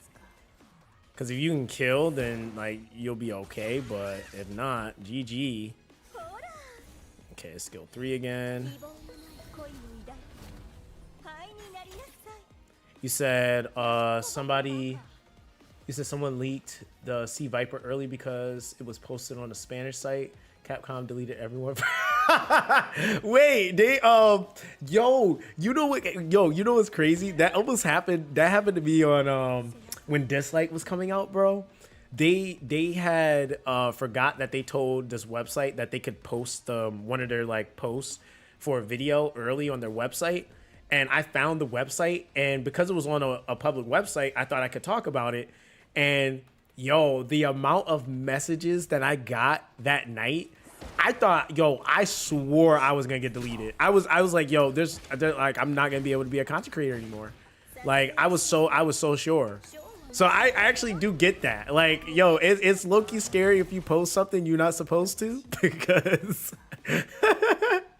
they be wildin'. They be like, yo, I've never had that many. I think I had like 15 different developers messaging me and like, yo, like, who told you had clearance to post that? And I'm like, I woke up to it. I was freaking out. I was like, bruh, I was like, what did I even do? I'm just existing, man. And then come to find out it was their fault. It was actually the developer that told me it was okay. And you know what's crazy is I actually asked somebody, I said, hey, is it okay if I post this? And they told me, yeah. So that developer, he had me make up a story. He was like, hey, just let him know that, yo, he definitely had me make up a story because that was definitely his fault. But they was definitely trying to flame me though. They're like, what are you doing with this up already? I was like, oh boy. Oh man, you know, if I can rotate that a little bit quicker and get that pushback, GG. Yeah, because I needed, yeah, I need to rotate this a little bit quicker. All right, let me see here. So if you're gonna take my Oberol like off rip, yo, you said the same thing happened in Etheria. That's why in the video today I was telling people be careful about posting stuff not officially confirmed by Global. Yeah, they are aware too, but like because I started talking to the developer that's in charge of Europe and North America. And yeah, they're aware like of that too. And what I will say is like, I just don't want nobody to get clapped because like right now is that period. Like companies are starting to get like real hip to just clapping people, just because like now they're seeing like the bigger companies are starting to do it. So people are gonna start following suit soon, for sure. Okay, hold on, let me think about this because blue is such a weird attribute for me. Actually, now I'm thinking about it. You know, Viper wouldn't be a bad idea, actually, now I'm thinking about it. Because that could slow. That could help. Attack down with slow. Okay, let's actually try this. I want to see if this will give me some sort of solution here. Because really, they're rotating way too damn fast. Even with the pushback. So if I can get more turns in, I don't think I'm gonna really have too much of an issue. So we're gonna try that.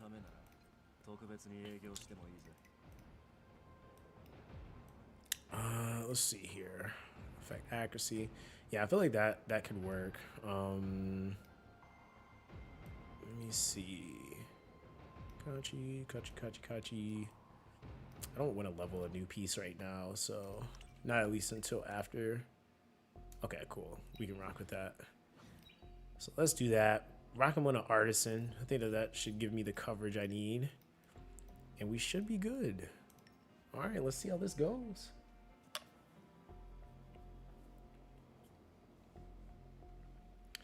Yeah, Shield can't work. Like, this is one of the earlier stages, though. Like, that's the thing. Yeah, she absolutely can work. It's just still in my DPS crap, you know? All right, so what we're gonna do? We're gonna go ahead and just slow everybody, cause y'all are doing way too much.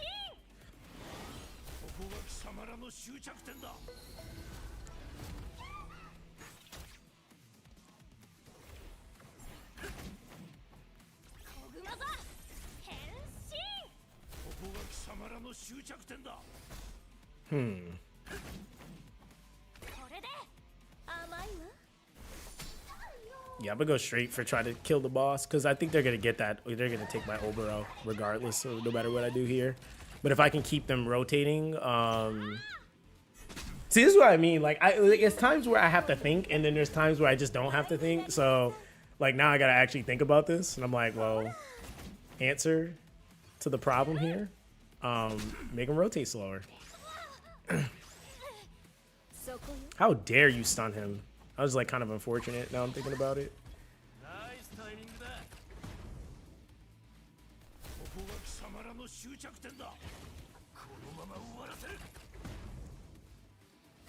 Am I just that slow where they still seem like kind of fast?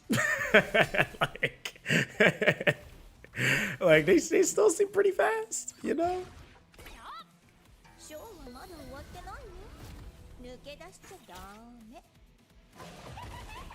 Okay, I think I got like another turn or so. Oh boy, I forgot longer fights. He's off sync with Codex. Nika, I think, still's here. Oh brother. Okay. Let's see. You know, it would have been nice of you to be able to, you know, have done that like 2 turns ago, but hey. He said bring the guns out. Yo, he's stupid, Lonzo. Oh, so she devours them afterwards. That's ugly. Yeah, really, honestly, if I just had picked support Fangus, that would have been kind of that for this fight. Like, I kind of cooked myself, really. I could bring him, or I could build him, but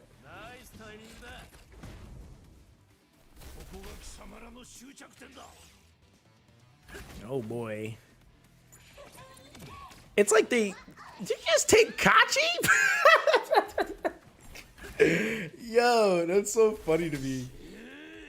Yo, he's like, so she's yo. Okay. So honestly, this is doable. I just have to like I gotta figure something out real quick, because I think what I might do this is gonna be a matter of shells here. Okay, so two things. One, Shia is not actually stacked right now. I need to put a better build on her so she actually hits harder.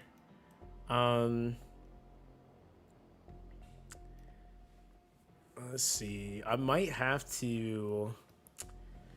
I was gonna like, it was either, I know I got a 6-star somebody. I just don't have the EXP to do it right now. No, not dude. This is it's attribute locked, so you have to use units within that attribute. You said DPS party. Honestly, the damage is kind of there. It's just the rotation, really. I'm kind of slow. Not gonna lie.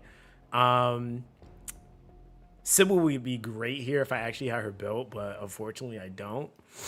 Because I could easily slap her on like a revelation and she would go pretty crazy. And because Obero is the highest attack here. Oh, you know what? It's because of this damn Maybe that is what I want here. Yeah, because her yeah, she's just. You said I'm not kind of slow? I am very slow. 106 on Obel is very slow.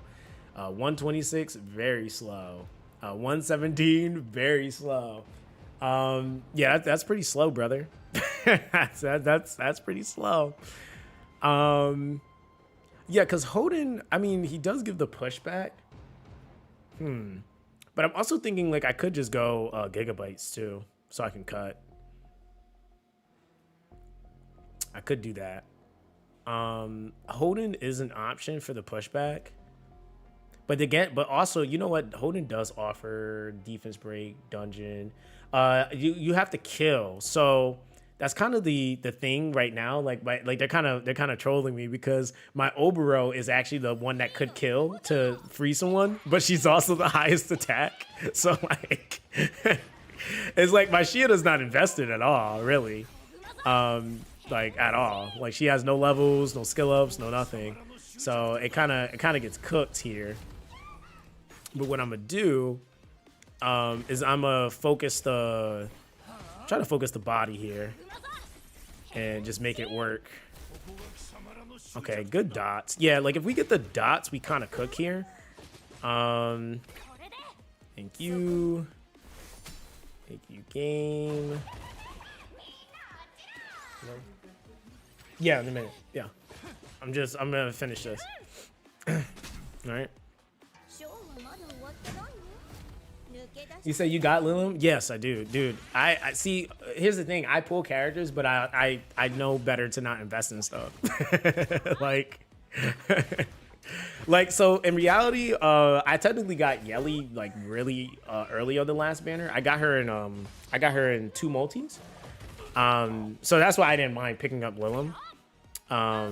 Because I was like, for me at least, I'm at the point where I'm starting to get more into being ready to do more PvP the way I want to. So I didn't mind getting her. Let's go. Ooh, I don't know, actually. Hold on. Okay, yeah, Hoden is kind of busted here. Dude, that skill 2 is just so ridiculous. What are you taking now? How dare you take Shieda? Yeah, I'm gonna actually have to build her. Like there's Wait, what did he just Wait, I didn't know he could do that. So wait, he just gave himself the cooldown to give it to himself again, and then what was that? Okay, hold on. Yeah, I'm gonna have to take him off his speed because he's on an open build right now. I'm gonna have to actually build him for damage. You said you're gonna spend for the new ancestor if you don't get lucky. No, I got crystals to be able to get to guarantee her. Yeah, I got crystals to be able to guarantee her. Oh, you know what? He's also missing a piece of gear. Imagine that. that could explain some stuff too. That explains a lot. Let me see here. What are you missing? Oh, of course, the defense piece. That the piece that only just gives him more damage. Hold on, let me actually do this. Let's see. Which piece was it? Was it this one? It probably was, because it got defense on it. And are we gonna run you, Bramble? Oh, you know what? Let's go with this one. I'll just max it because we're already here. Oh, of course. Let's roll a 5 speed. I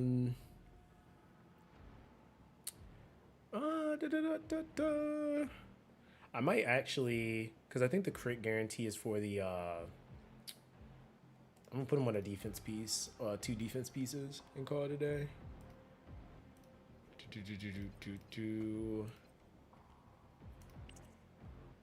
Yep.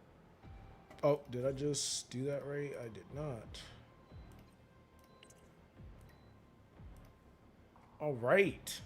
All right. Because actually, wait, hold on. Let me think about this. Oh, wait, you know what? I need the effectiveness for the skill 2 pushback if I'm going to try to use that. It was like really 90%. All right, let's try it. Whatever. Yo, what's good? John, how you doing, bro? Yeah, man, I'm still, well, I'm cooking. Well, I'm getting cooked. That's for sure. Actually, you know what though? Can he? No, he can't, because she's the opposite attribute. But maybe.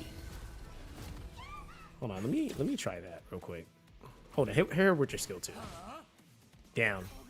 That was like enough, but not really. It wasn't enough. So we were just gonna put that into the body.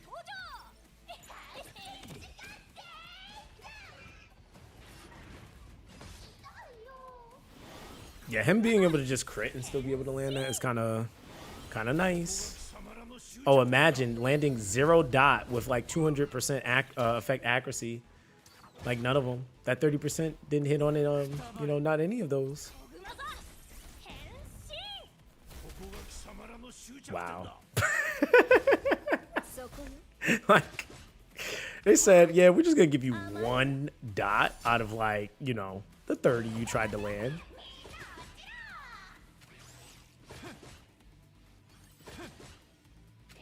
Yeah, this is where like skill 1 investment and holding would be like kind of good,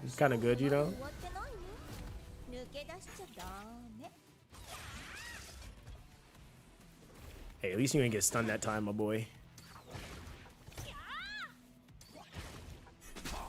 Yeah, we would have had way more. We might have to run it again because Obu landed like no dots. Like, it's just straight up trolling. He's like, yeah, you don't get any of those. He said, gonna try the event, hope to build some more units with the 2 times. Yeah, I gotta definitely farm a ton of gear. I got some more whatchamacallits to farm as well. GP outposts to do. I don't really need to farm anyone for like 6-star or anything like that. Yeah, we need those dots early, my boy. You let me down, sir. Yo, he's trolling with the double up on that on himself. Nah, Obu, I don't know, man. Like, it's just random. But he also does have it's a pretty low chance, but it's just like, dog. You gotta at least land 4. That'll make life easier. At least. Oh, brother. We only got 2. Or 3. His skill 1 can still come through. And it's also like Shiota not landing the defense break too. I don't have Fingers built. I would use him, but am I gonna build him right now? I don't care to. I'm not going to. I'm not even gonna lie. I'm not going to. Like that was the easy answer. It was just build Fingers, because then I could just double up on the dot. But yeah, no, I already made my investment choices, so I'm trying to recoup right now, and he wasn't one of them. He need to be though. But the crazy thing is though, I'm not gonna lie, like I built Nilu and then I also built Ren. So that was kind of a thing. I just took up like most of my mats. Like I maxed out Ren and then I freaking built Nilu. And she's basically almost maxed too. So she gets that HP back. And so that's okay, so that's really what it is at this point. So, okay, so I think, I'm really taking my overall is funny. Like, and you would think with the resistance down I would land this more often, but no, not at all. Okay, we got the defense break this time, so let's see how this is looking. Okay. There we go, Oval. You landed something.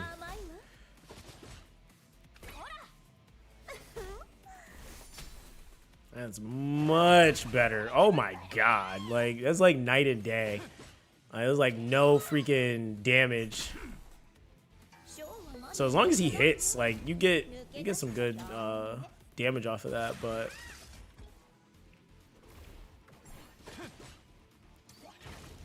so I think a dot team. So I think a dot team this and baited high DPS. So I didn't take the dot team. Yeah, I was like, bro, I literally don't have the mats to do this right now. like I just don't have the mats. Like I literally just don't. I was building everything else under the sun. Who did I even 6-star? I 6-starred somebody. I don't remember who it was. But Oval just wants to be that guy right now. Okay, who are you taking?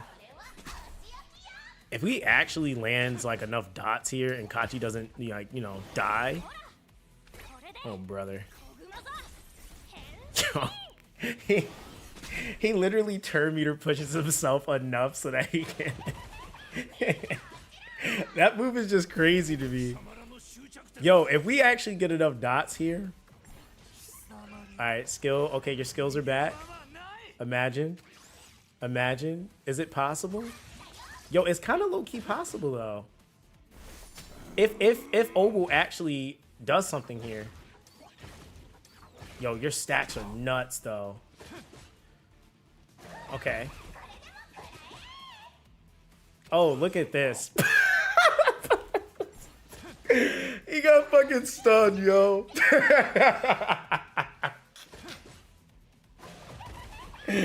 Yo.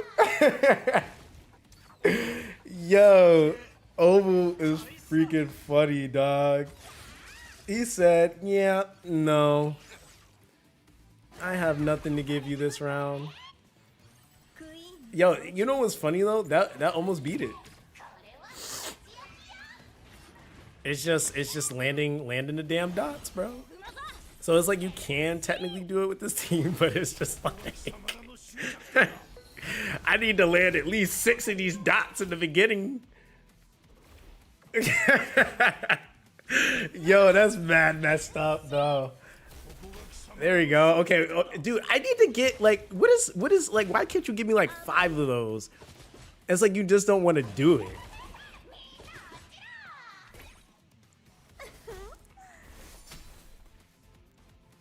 You said at least the stage was earlier this time. True. Yo, I'm just trying to do enough so I can get some of the resources, dude. I waited too long to do this anyway. Like I was like literally trolling. I was like, yeah, I don't feel like doing that right now. Only good thing is that Holden can reinforce the defense break when Shieta doesn't land it.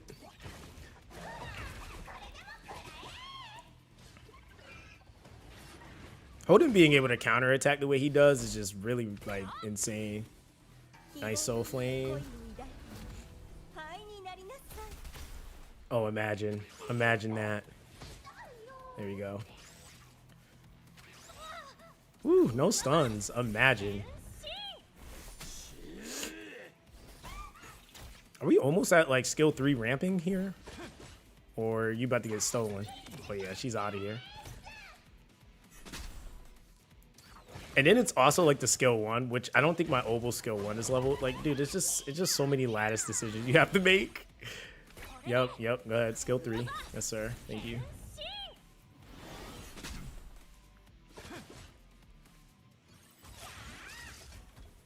Oh, my boy.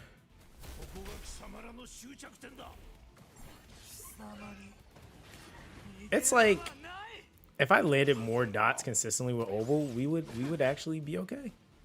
But this is definitely RNG City.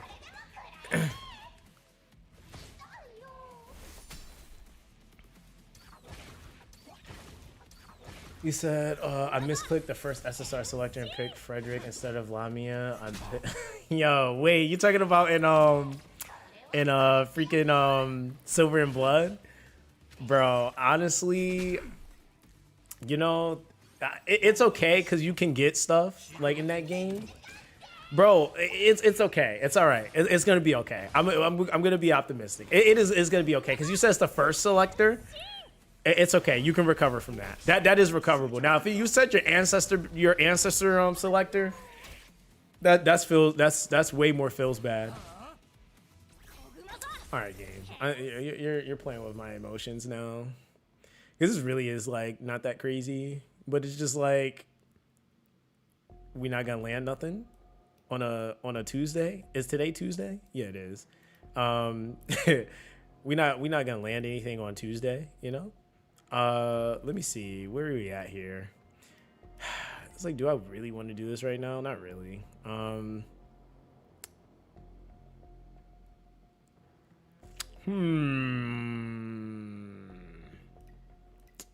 gonna say, here's the thing. Here is a thing. No, let me see something.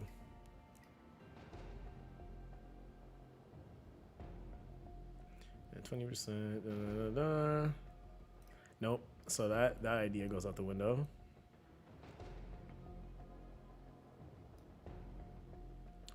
I'm gonna say, yeah, I gotta build up Fangus, bro. I picked like everybody else but Fangus.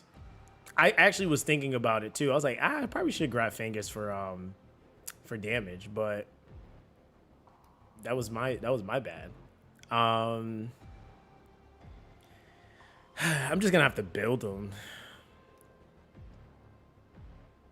No, I don't think the damage amp is really gonna make too much of a difference. Cause to be fair, like maybe for Holden, maybe we could try Dinah. I'm trying to think though. I'm gonna take Shieta out and go Dinah then, because you said you have faint. No, he's 3-star, dude. I haven't even touched him. Like, so I didn't touch. So like I said, it took me like 1,600, like almost 1,700 pulls to actually get my first copy of Oval. So, and also I didn't have Shadow Sania, so I just didn't bother building Fangus at all. I like just, and also because of the narratives that were being set in the game, I didn't actually build. I also don't have Shadow Sania, so because of that, I wasn't trying to build into dot teams, which is like the primary thing. You can't clear the game if you don't have dot or if you don't have Lily, so that's why I didn't focus it. I'm gonna, so RC, I was thinking of going RC. My RC is 6-star. He does have some investment in him. Actually, now I'm thinking about it, this dude low key.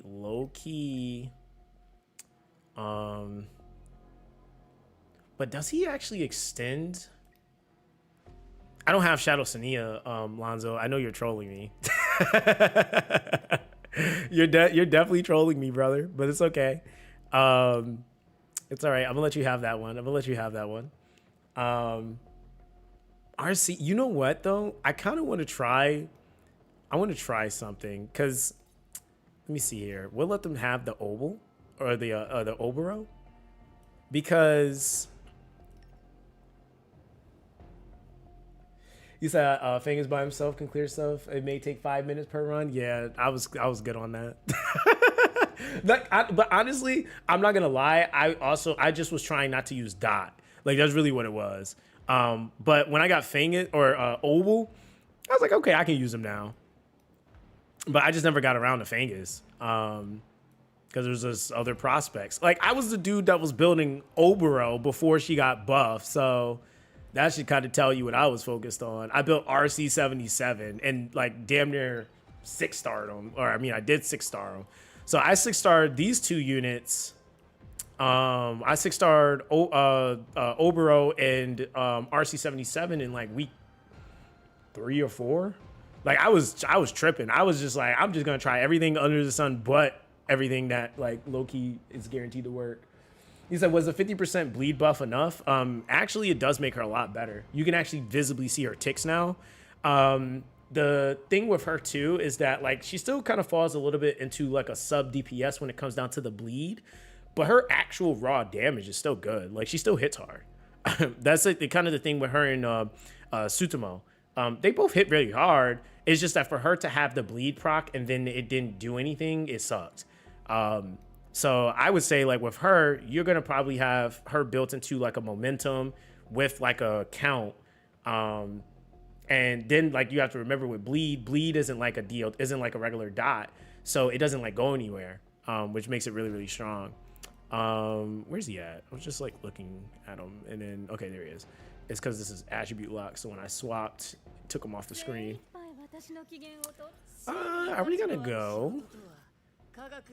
I actually did have a build for you, brother, and now I don't. We could, you know what though? I'm gonna do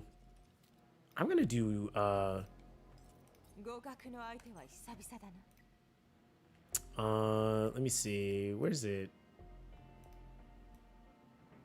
It says it somewhere. No, it doesn't. Bleed. I'm up. Damn, I can't apply it because they take my damn Obero, the first character. But no, it doesn't have it. It doesn't have one. Like dot is like what, 2 turns. This will just continue to stack. This just it's a stack though. So bleed, you can have like what's it called? How many stacks is it? Is it like 7 or 8 stacks of bleed? It's like something. It's like pretty high. You can get a lot of stacks of bleed on a character, to be honest. Hold on. I'm gonna go. Yeah, I think I'm gonna do damage build on him because I want to see something really quick. Because I did something like a while back with RC77 on Revelation, and that joint was kind of dumb. He doesn't sync with it, but actually no, he does. It's like every off turn. It's mad random, but because I think him and Yang both do it weird. You said Obo on you said wait, silent law of silence on Obo? I think mine is what is this? It's a little bit more supporty. It doesn't really support. I think I'm gonna break his speed. He's gonna rotate a little bit too slow. Let me see. I'm gonna try something real quick. All right, let's try this, brother. We're gonna give you this, okay? We're gonna give you some effect accuracy because you need that for your pushback, you know.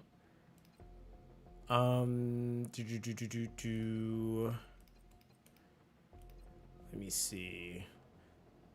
Oh wait, you give yourself an effect accuracy buff. I forgot about that. That's 40%. So really, Okay.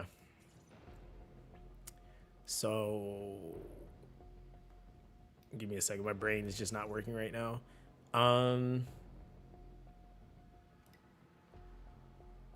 He says it me or every time you're about to win, she takes another one. Like, I mean, she has a specific turn order on how she uses it.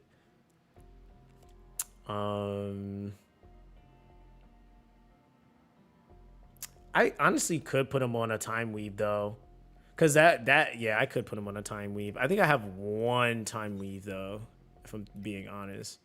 I don't think I have that like in abundance right now, because I like rarely have built this set for most things. Oh no, I got two. I got two time weaves.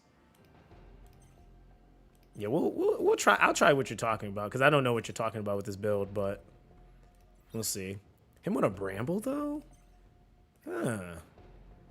2 damage. We'll try it. What's that law of silence though? This just sounds odd, but we'll see. Let me see. This effect accuracy. Kashi to guard. I will take that from you, brother. Okay, cool. Do.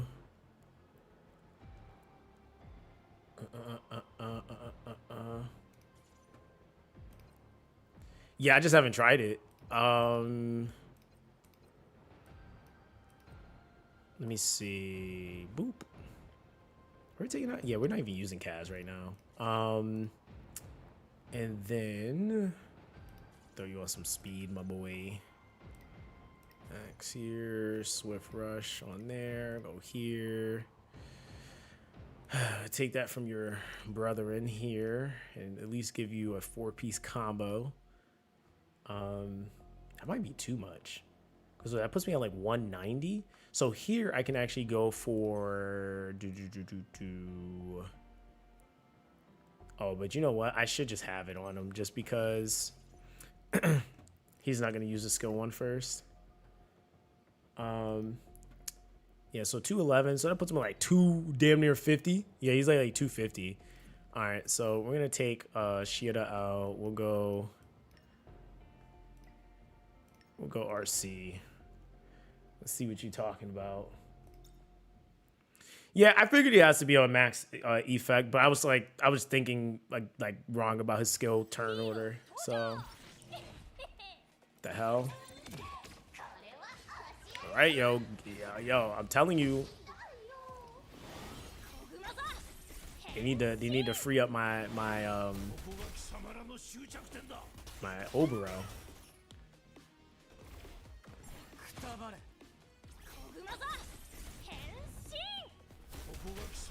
Okay, 3 dots.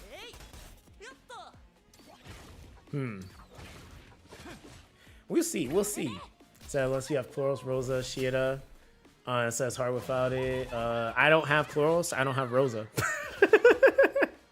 I got none of those units. So, hey, listen, hey, dude, that's what I said. Like, hey, you might not have some. Oh, but you know what though? I forgot. This motherfucking dude extends debuffs. I forgot about that. Damn, you know, I forgot about that. Yeah, RC. Look at that. You know, imagine. Yeah, RC. I forgot he can extend debuffs.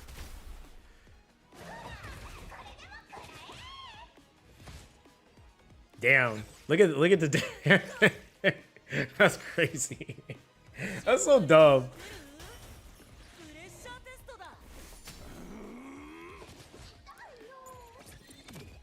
Come here, RC. Hey, all I need is you to just land some more dots, brother, and you win. You literally win if you land enough dots. Yep, skill 2. Oh.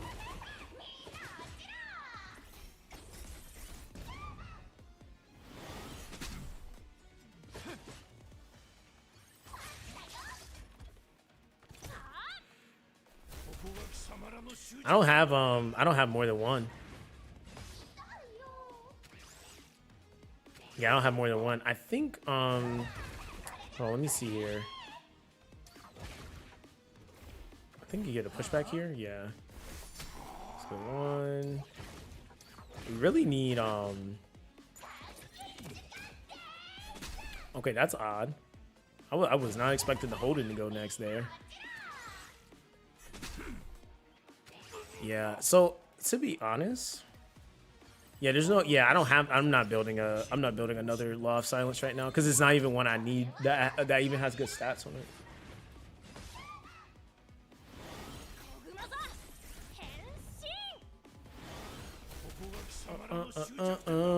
I need my boy.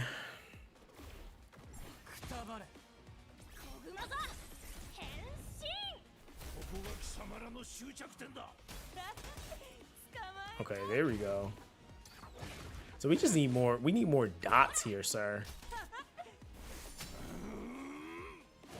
Yeah, I might have to manual that so that going into that next turn, they actually get a go skill 1 and then.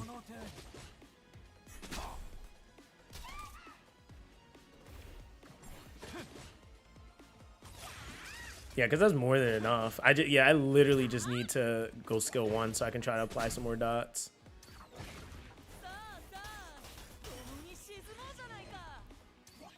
Okay.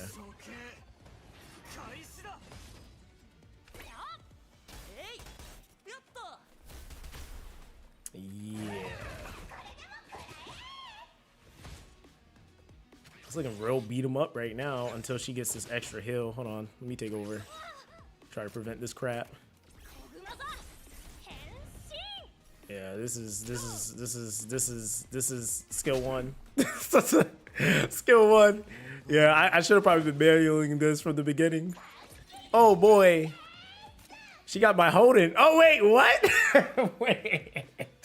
Did she changed the turn order? She was not going for him at first. She's straight tripping. Okay. Skill 3 here. Yeah, why not? Okay. Ah, brother. Oh, bro. Oh, that's God tier. He landed. Yo, he landed not 1 dot, bro. Yo, I'm going to literally slap Oval, bro.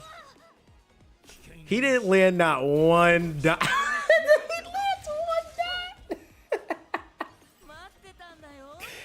Yo, Oval is mad messed up, yo. That literally, I could have won. Like, that's so dumb. Oh, brother. Wow. Yeah, because I could have definitely won that off of that. That's so messed up.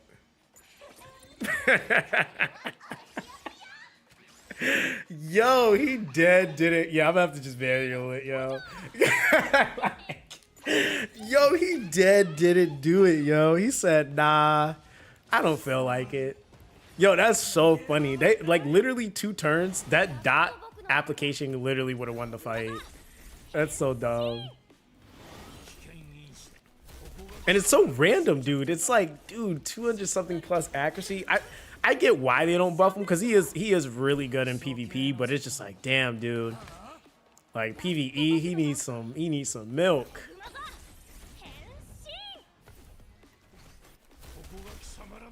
Oh my god, 2 stacks killing me. You're killing me, Oval. You're killing me.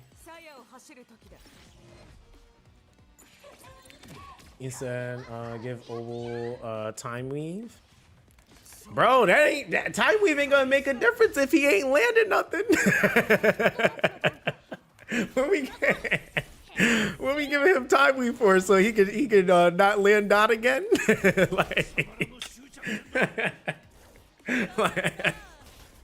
That's that's what we dealing with, bro. He had 2 turns to S3 and literally landed 1 dot. That literally, if he would have landed 3 dots, that would have been GG. Like, you said, did you build Chloros? I don't have Chloros on my account. Yeah, I do not have Chloros, unfortunately. Okay, so this is actually pretty good now. Yo, they were dead trolling me. We're gonna cool them down quicker.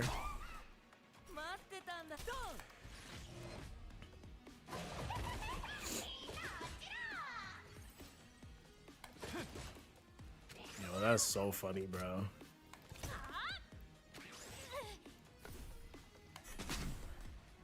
Hey, no dot for me. Did you get your skill 3 back yet, bro? Or skill 2? That's what we need. Oh, brother. All right, here we go. Somebody getting kidnapped. Oh, nope. Almost got kidnapped.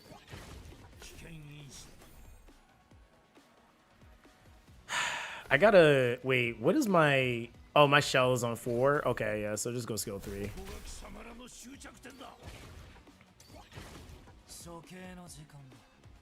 Now, the question is... There you go.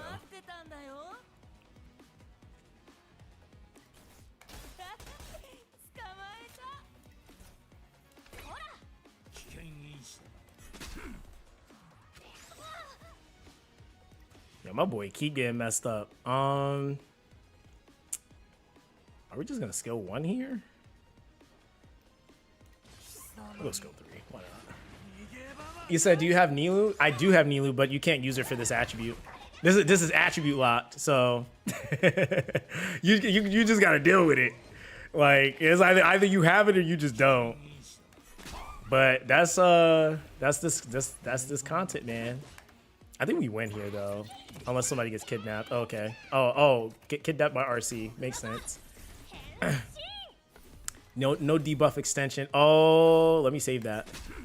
Yep. Let me go ahead and save that, cause that should be the thing that wins us the fight here.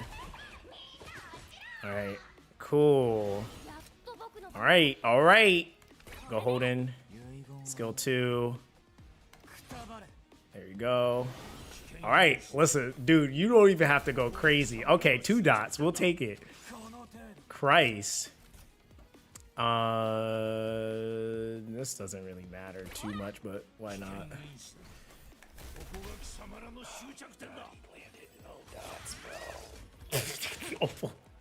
Opal is killing me right now, bro. Yo. Opal is really killing me right now.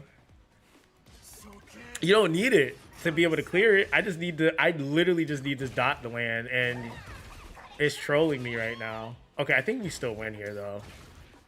Yeah. Push back. No dot. All right. There you go.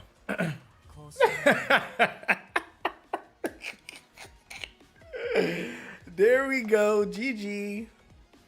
Yo, dude, Opal earned his best in slot SR rank for real.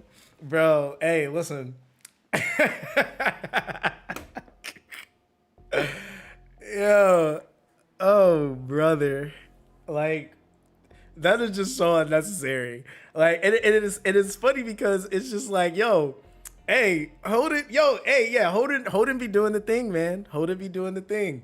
Now, on this one, let me see, because they're going to take away, like, they're going to definitely take away my healer. But we got Mia. Let me think here. You know what's kind of funny? Is I think for this one, the answer is Fangus. Like, the game, I'm convinced, just hates me. Yeah, the answer for this one is actually low-key Fangus. We might actually just do my Messiah, though. But... yeah, it's actually Fangus, low key, cause he's gonna have the dot damage for this fight. Yeah, he would be the dot option. I'm gonna have to go double light though, which is kind of annoying. But let's see. You said high key, it is Fangus. You said Rosa destroyed the monkey for me. Well, yeah, here's the thing. One of them is odd in reason. The other one is constant in reason. So you can't actually, you know, you can't actually use her in both, you know? That's kind of the problem. But it's all good though. It's all good. I'll give you that, my boy. You said just use Yelly. Oh, you mean my highest attacker that they're gonna kidnap as soon as the fight starts? Is that what you're talking about? I gotta put. I probably could put a obscene amount of attack on Messiah and let them kidnap him though. Yeah, I'm gonna let them kidnap my Messiah instead. Let me see. 2.8. Damn, do I really have that much on you? Wait, is your base higher though? I don't think so. It's not. Yeah, I'll let you kidnap my Messiah. I'm gonna throw a obscene amount of attack on him, for no reason. Just go all attack bonus and then let Yelly just let him rip like his Beyblade. Dude, I don't have Ashu built, man. Yeah, I don't have Ashu built. I don't got every character built yet, man. I'm getting there though, you know. One of these days. Yeah, we're just gonna throw anything. Yeah, there we go. He's gonna get kidnapped first. All right. Okay. Now my thing is Selfin. Take her out. I'm gonna try to go. Do we want to bring Biotin to kind of amp her real quick so she can hit harder? Probably. We could also bring this like freebie turn dot just to be troll. All right, let's see. You said, oh, you said, yeah. You just gotta bait it. I couldn't bait the other one though. There was like no way. What the? Wait a minute. Hold on now. No way. I put like, wait a minute. Hold on. Am I trolling? Oh, I didn't put him on the team. That's why. Okay. Sorry, y'all. It's been a long day. It's been a long day. I forgot when you come out of the screen, it says, yeah, nah, give us them back. Okay, there we go. I was like, wait a minute. Dude, I was about to lose my mind. I literally thought it kidnapped Yelly and Messiah was there. Okay, there we go. All right, so you're going to eat this pushback. And this is why Yelly is so busted. She can give her own defense break. Imagine that. Do we really need to do that yet?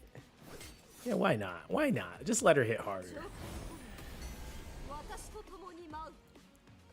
Cooldowns, pushback. I'm trying to think. Everybody went, right? Yeah. Do you want to save that? Oh, wait, we can't cool down Codex of Magic anyway, so now have fun. She actually could free what's his name right now too, which is actually kind of the funny thing here. Yeah, let's free him because I just want to see it. Let's see, Terminator. Oh damn! All right, lady.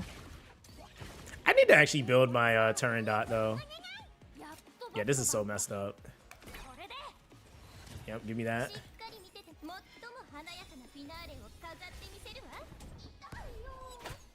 Yeah, Yelly is just like, oh my god, like, like, she's just so busted. Yeah, go ahead and reset that. Thank you.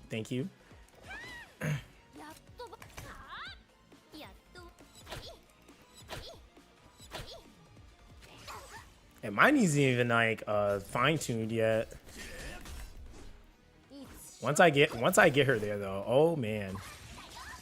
Wait, who do you take again? Like, do you take the same person though? After you like, you know, I got him back, so you just kidnap the same person again? Is that how this fight? You know, this is what you do the whole time? That's your gimmick.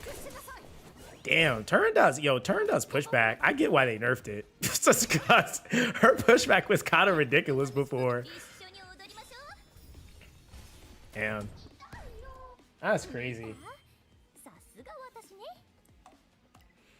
You said, have y'all noticed that there's a R unit that dominates every dungeon in a freaking, a dungeon of freaking rare Animus? Bro, yo, honestly, the thing is that, wait, which box is this taking up? Hold on now. Advanced, wait, do I have any advanced boxes? It's not highlighting anything. I don't trust that. Upgrade primary box ×3. Yeah, I don't think I have any advanced boxes. But yeah, I mean, dude, you got like Sybil, you got like they just, and what's crazy is I need to test number 21 again, number 41, sorry, not 21, 41 again, because she did get buffed too. I don't know what I want here, and this unfortunately I can't use, so I guess we're gonna go primary promotion box, because why not? Oh, imagine that. Imagine that. Okay. All right, we finished the outer link, bro. Imagine that took a whole stream to do. Oh wait, never mind. Sorry, I gotta go around and clear everything, like the noob I am. Hold on. What node did I miss? Is it? Dude, I was about to say if there was a fungus in here, I was gonna like kind of low-key be mad. Okay, there we go. Wow. It was just a character pick one? All right, cool.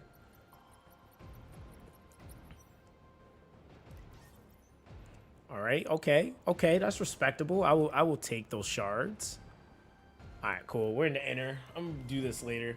But all right, guys, I'm about to head out. I'm about to go eat some dinner with my fiance before it gets too late. Yeah, man, it was fun. This was fun.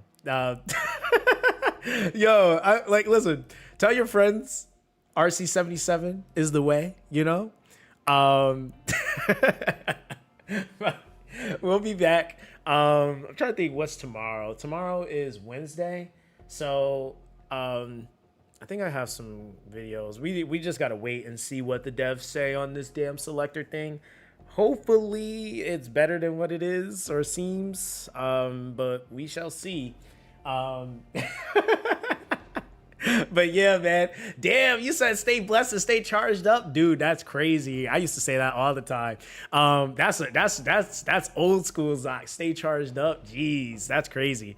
But yeah, man, I appreciate you guys. You guys have a blessed day, blessed night, man.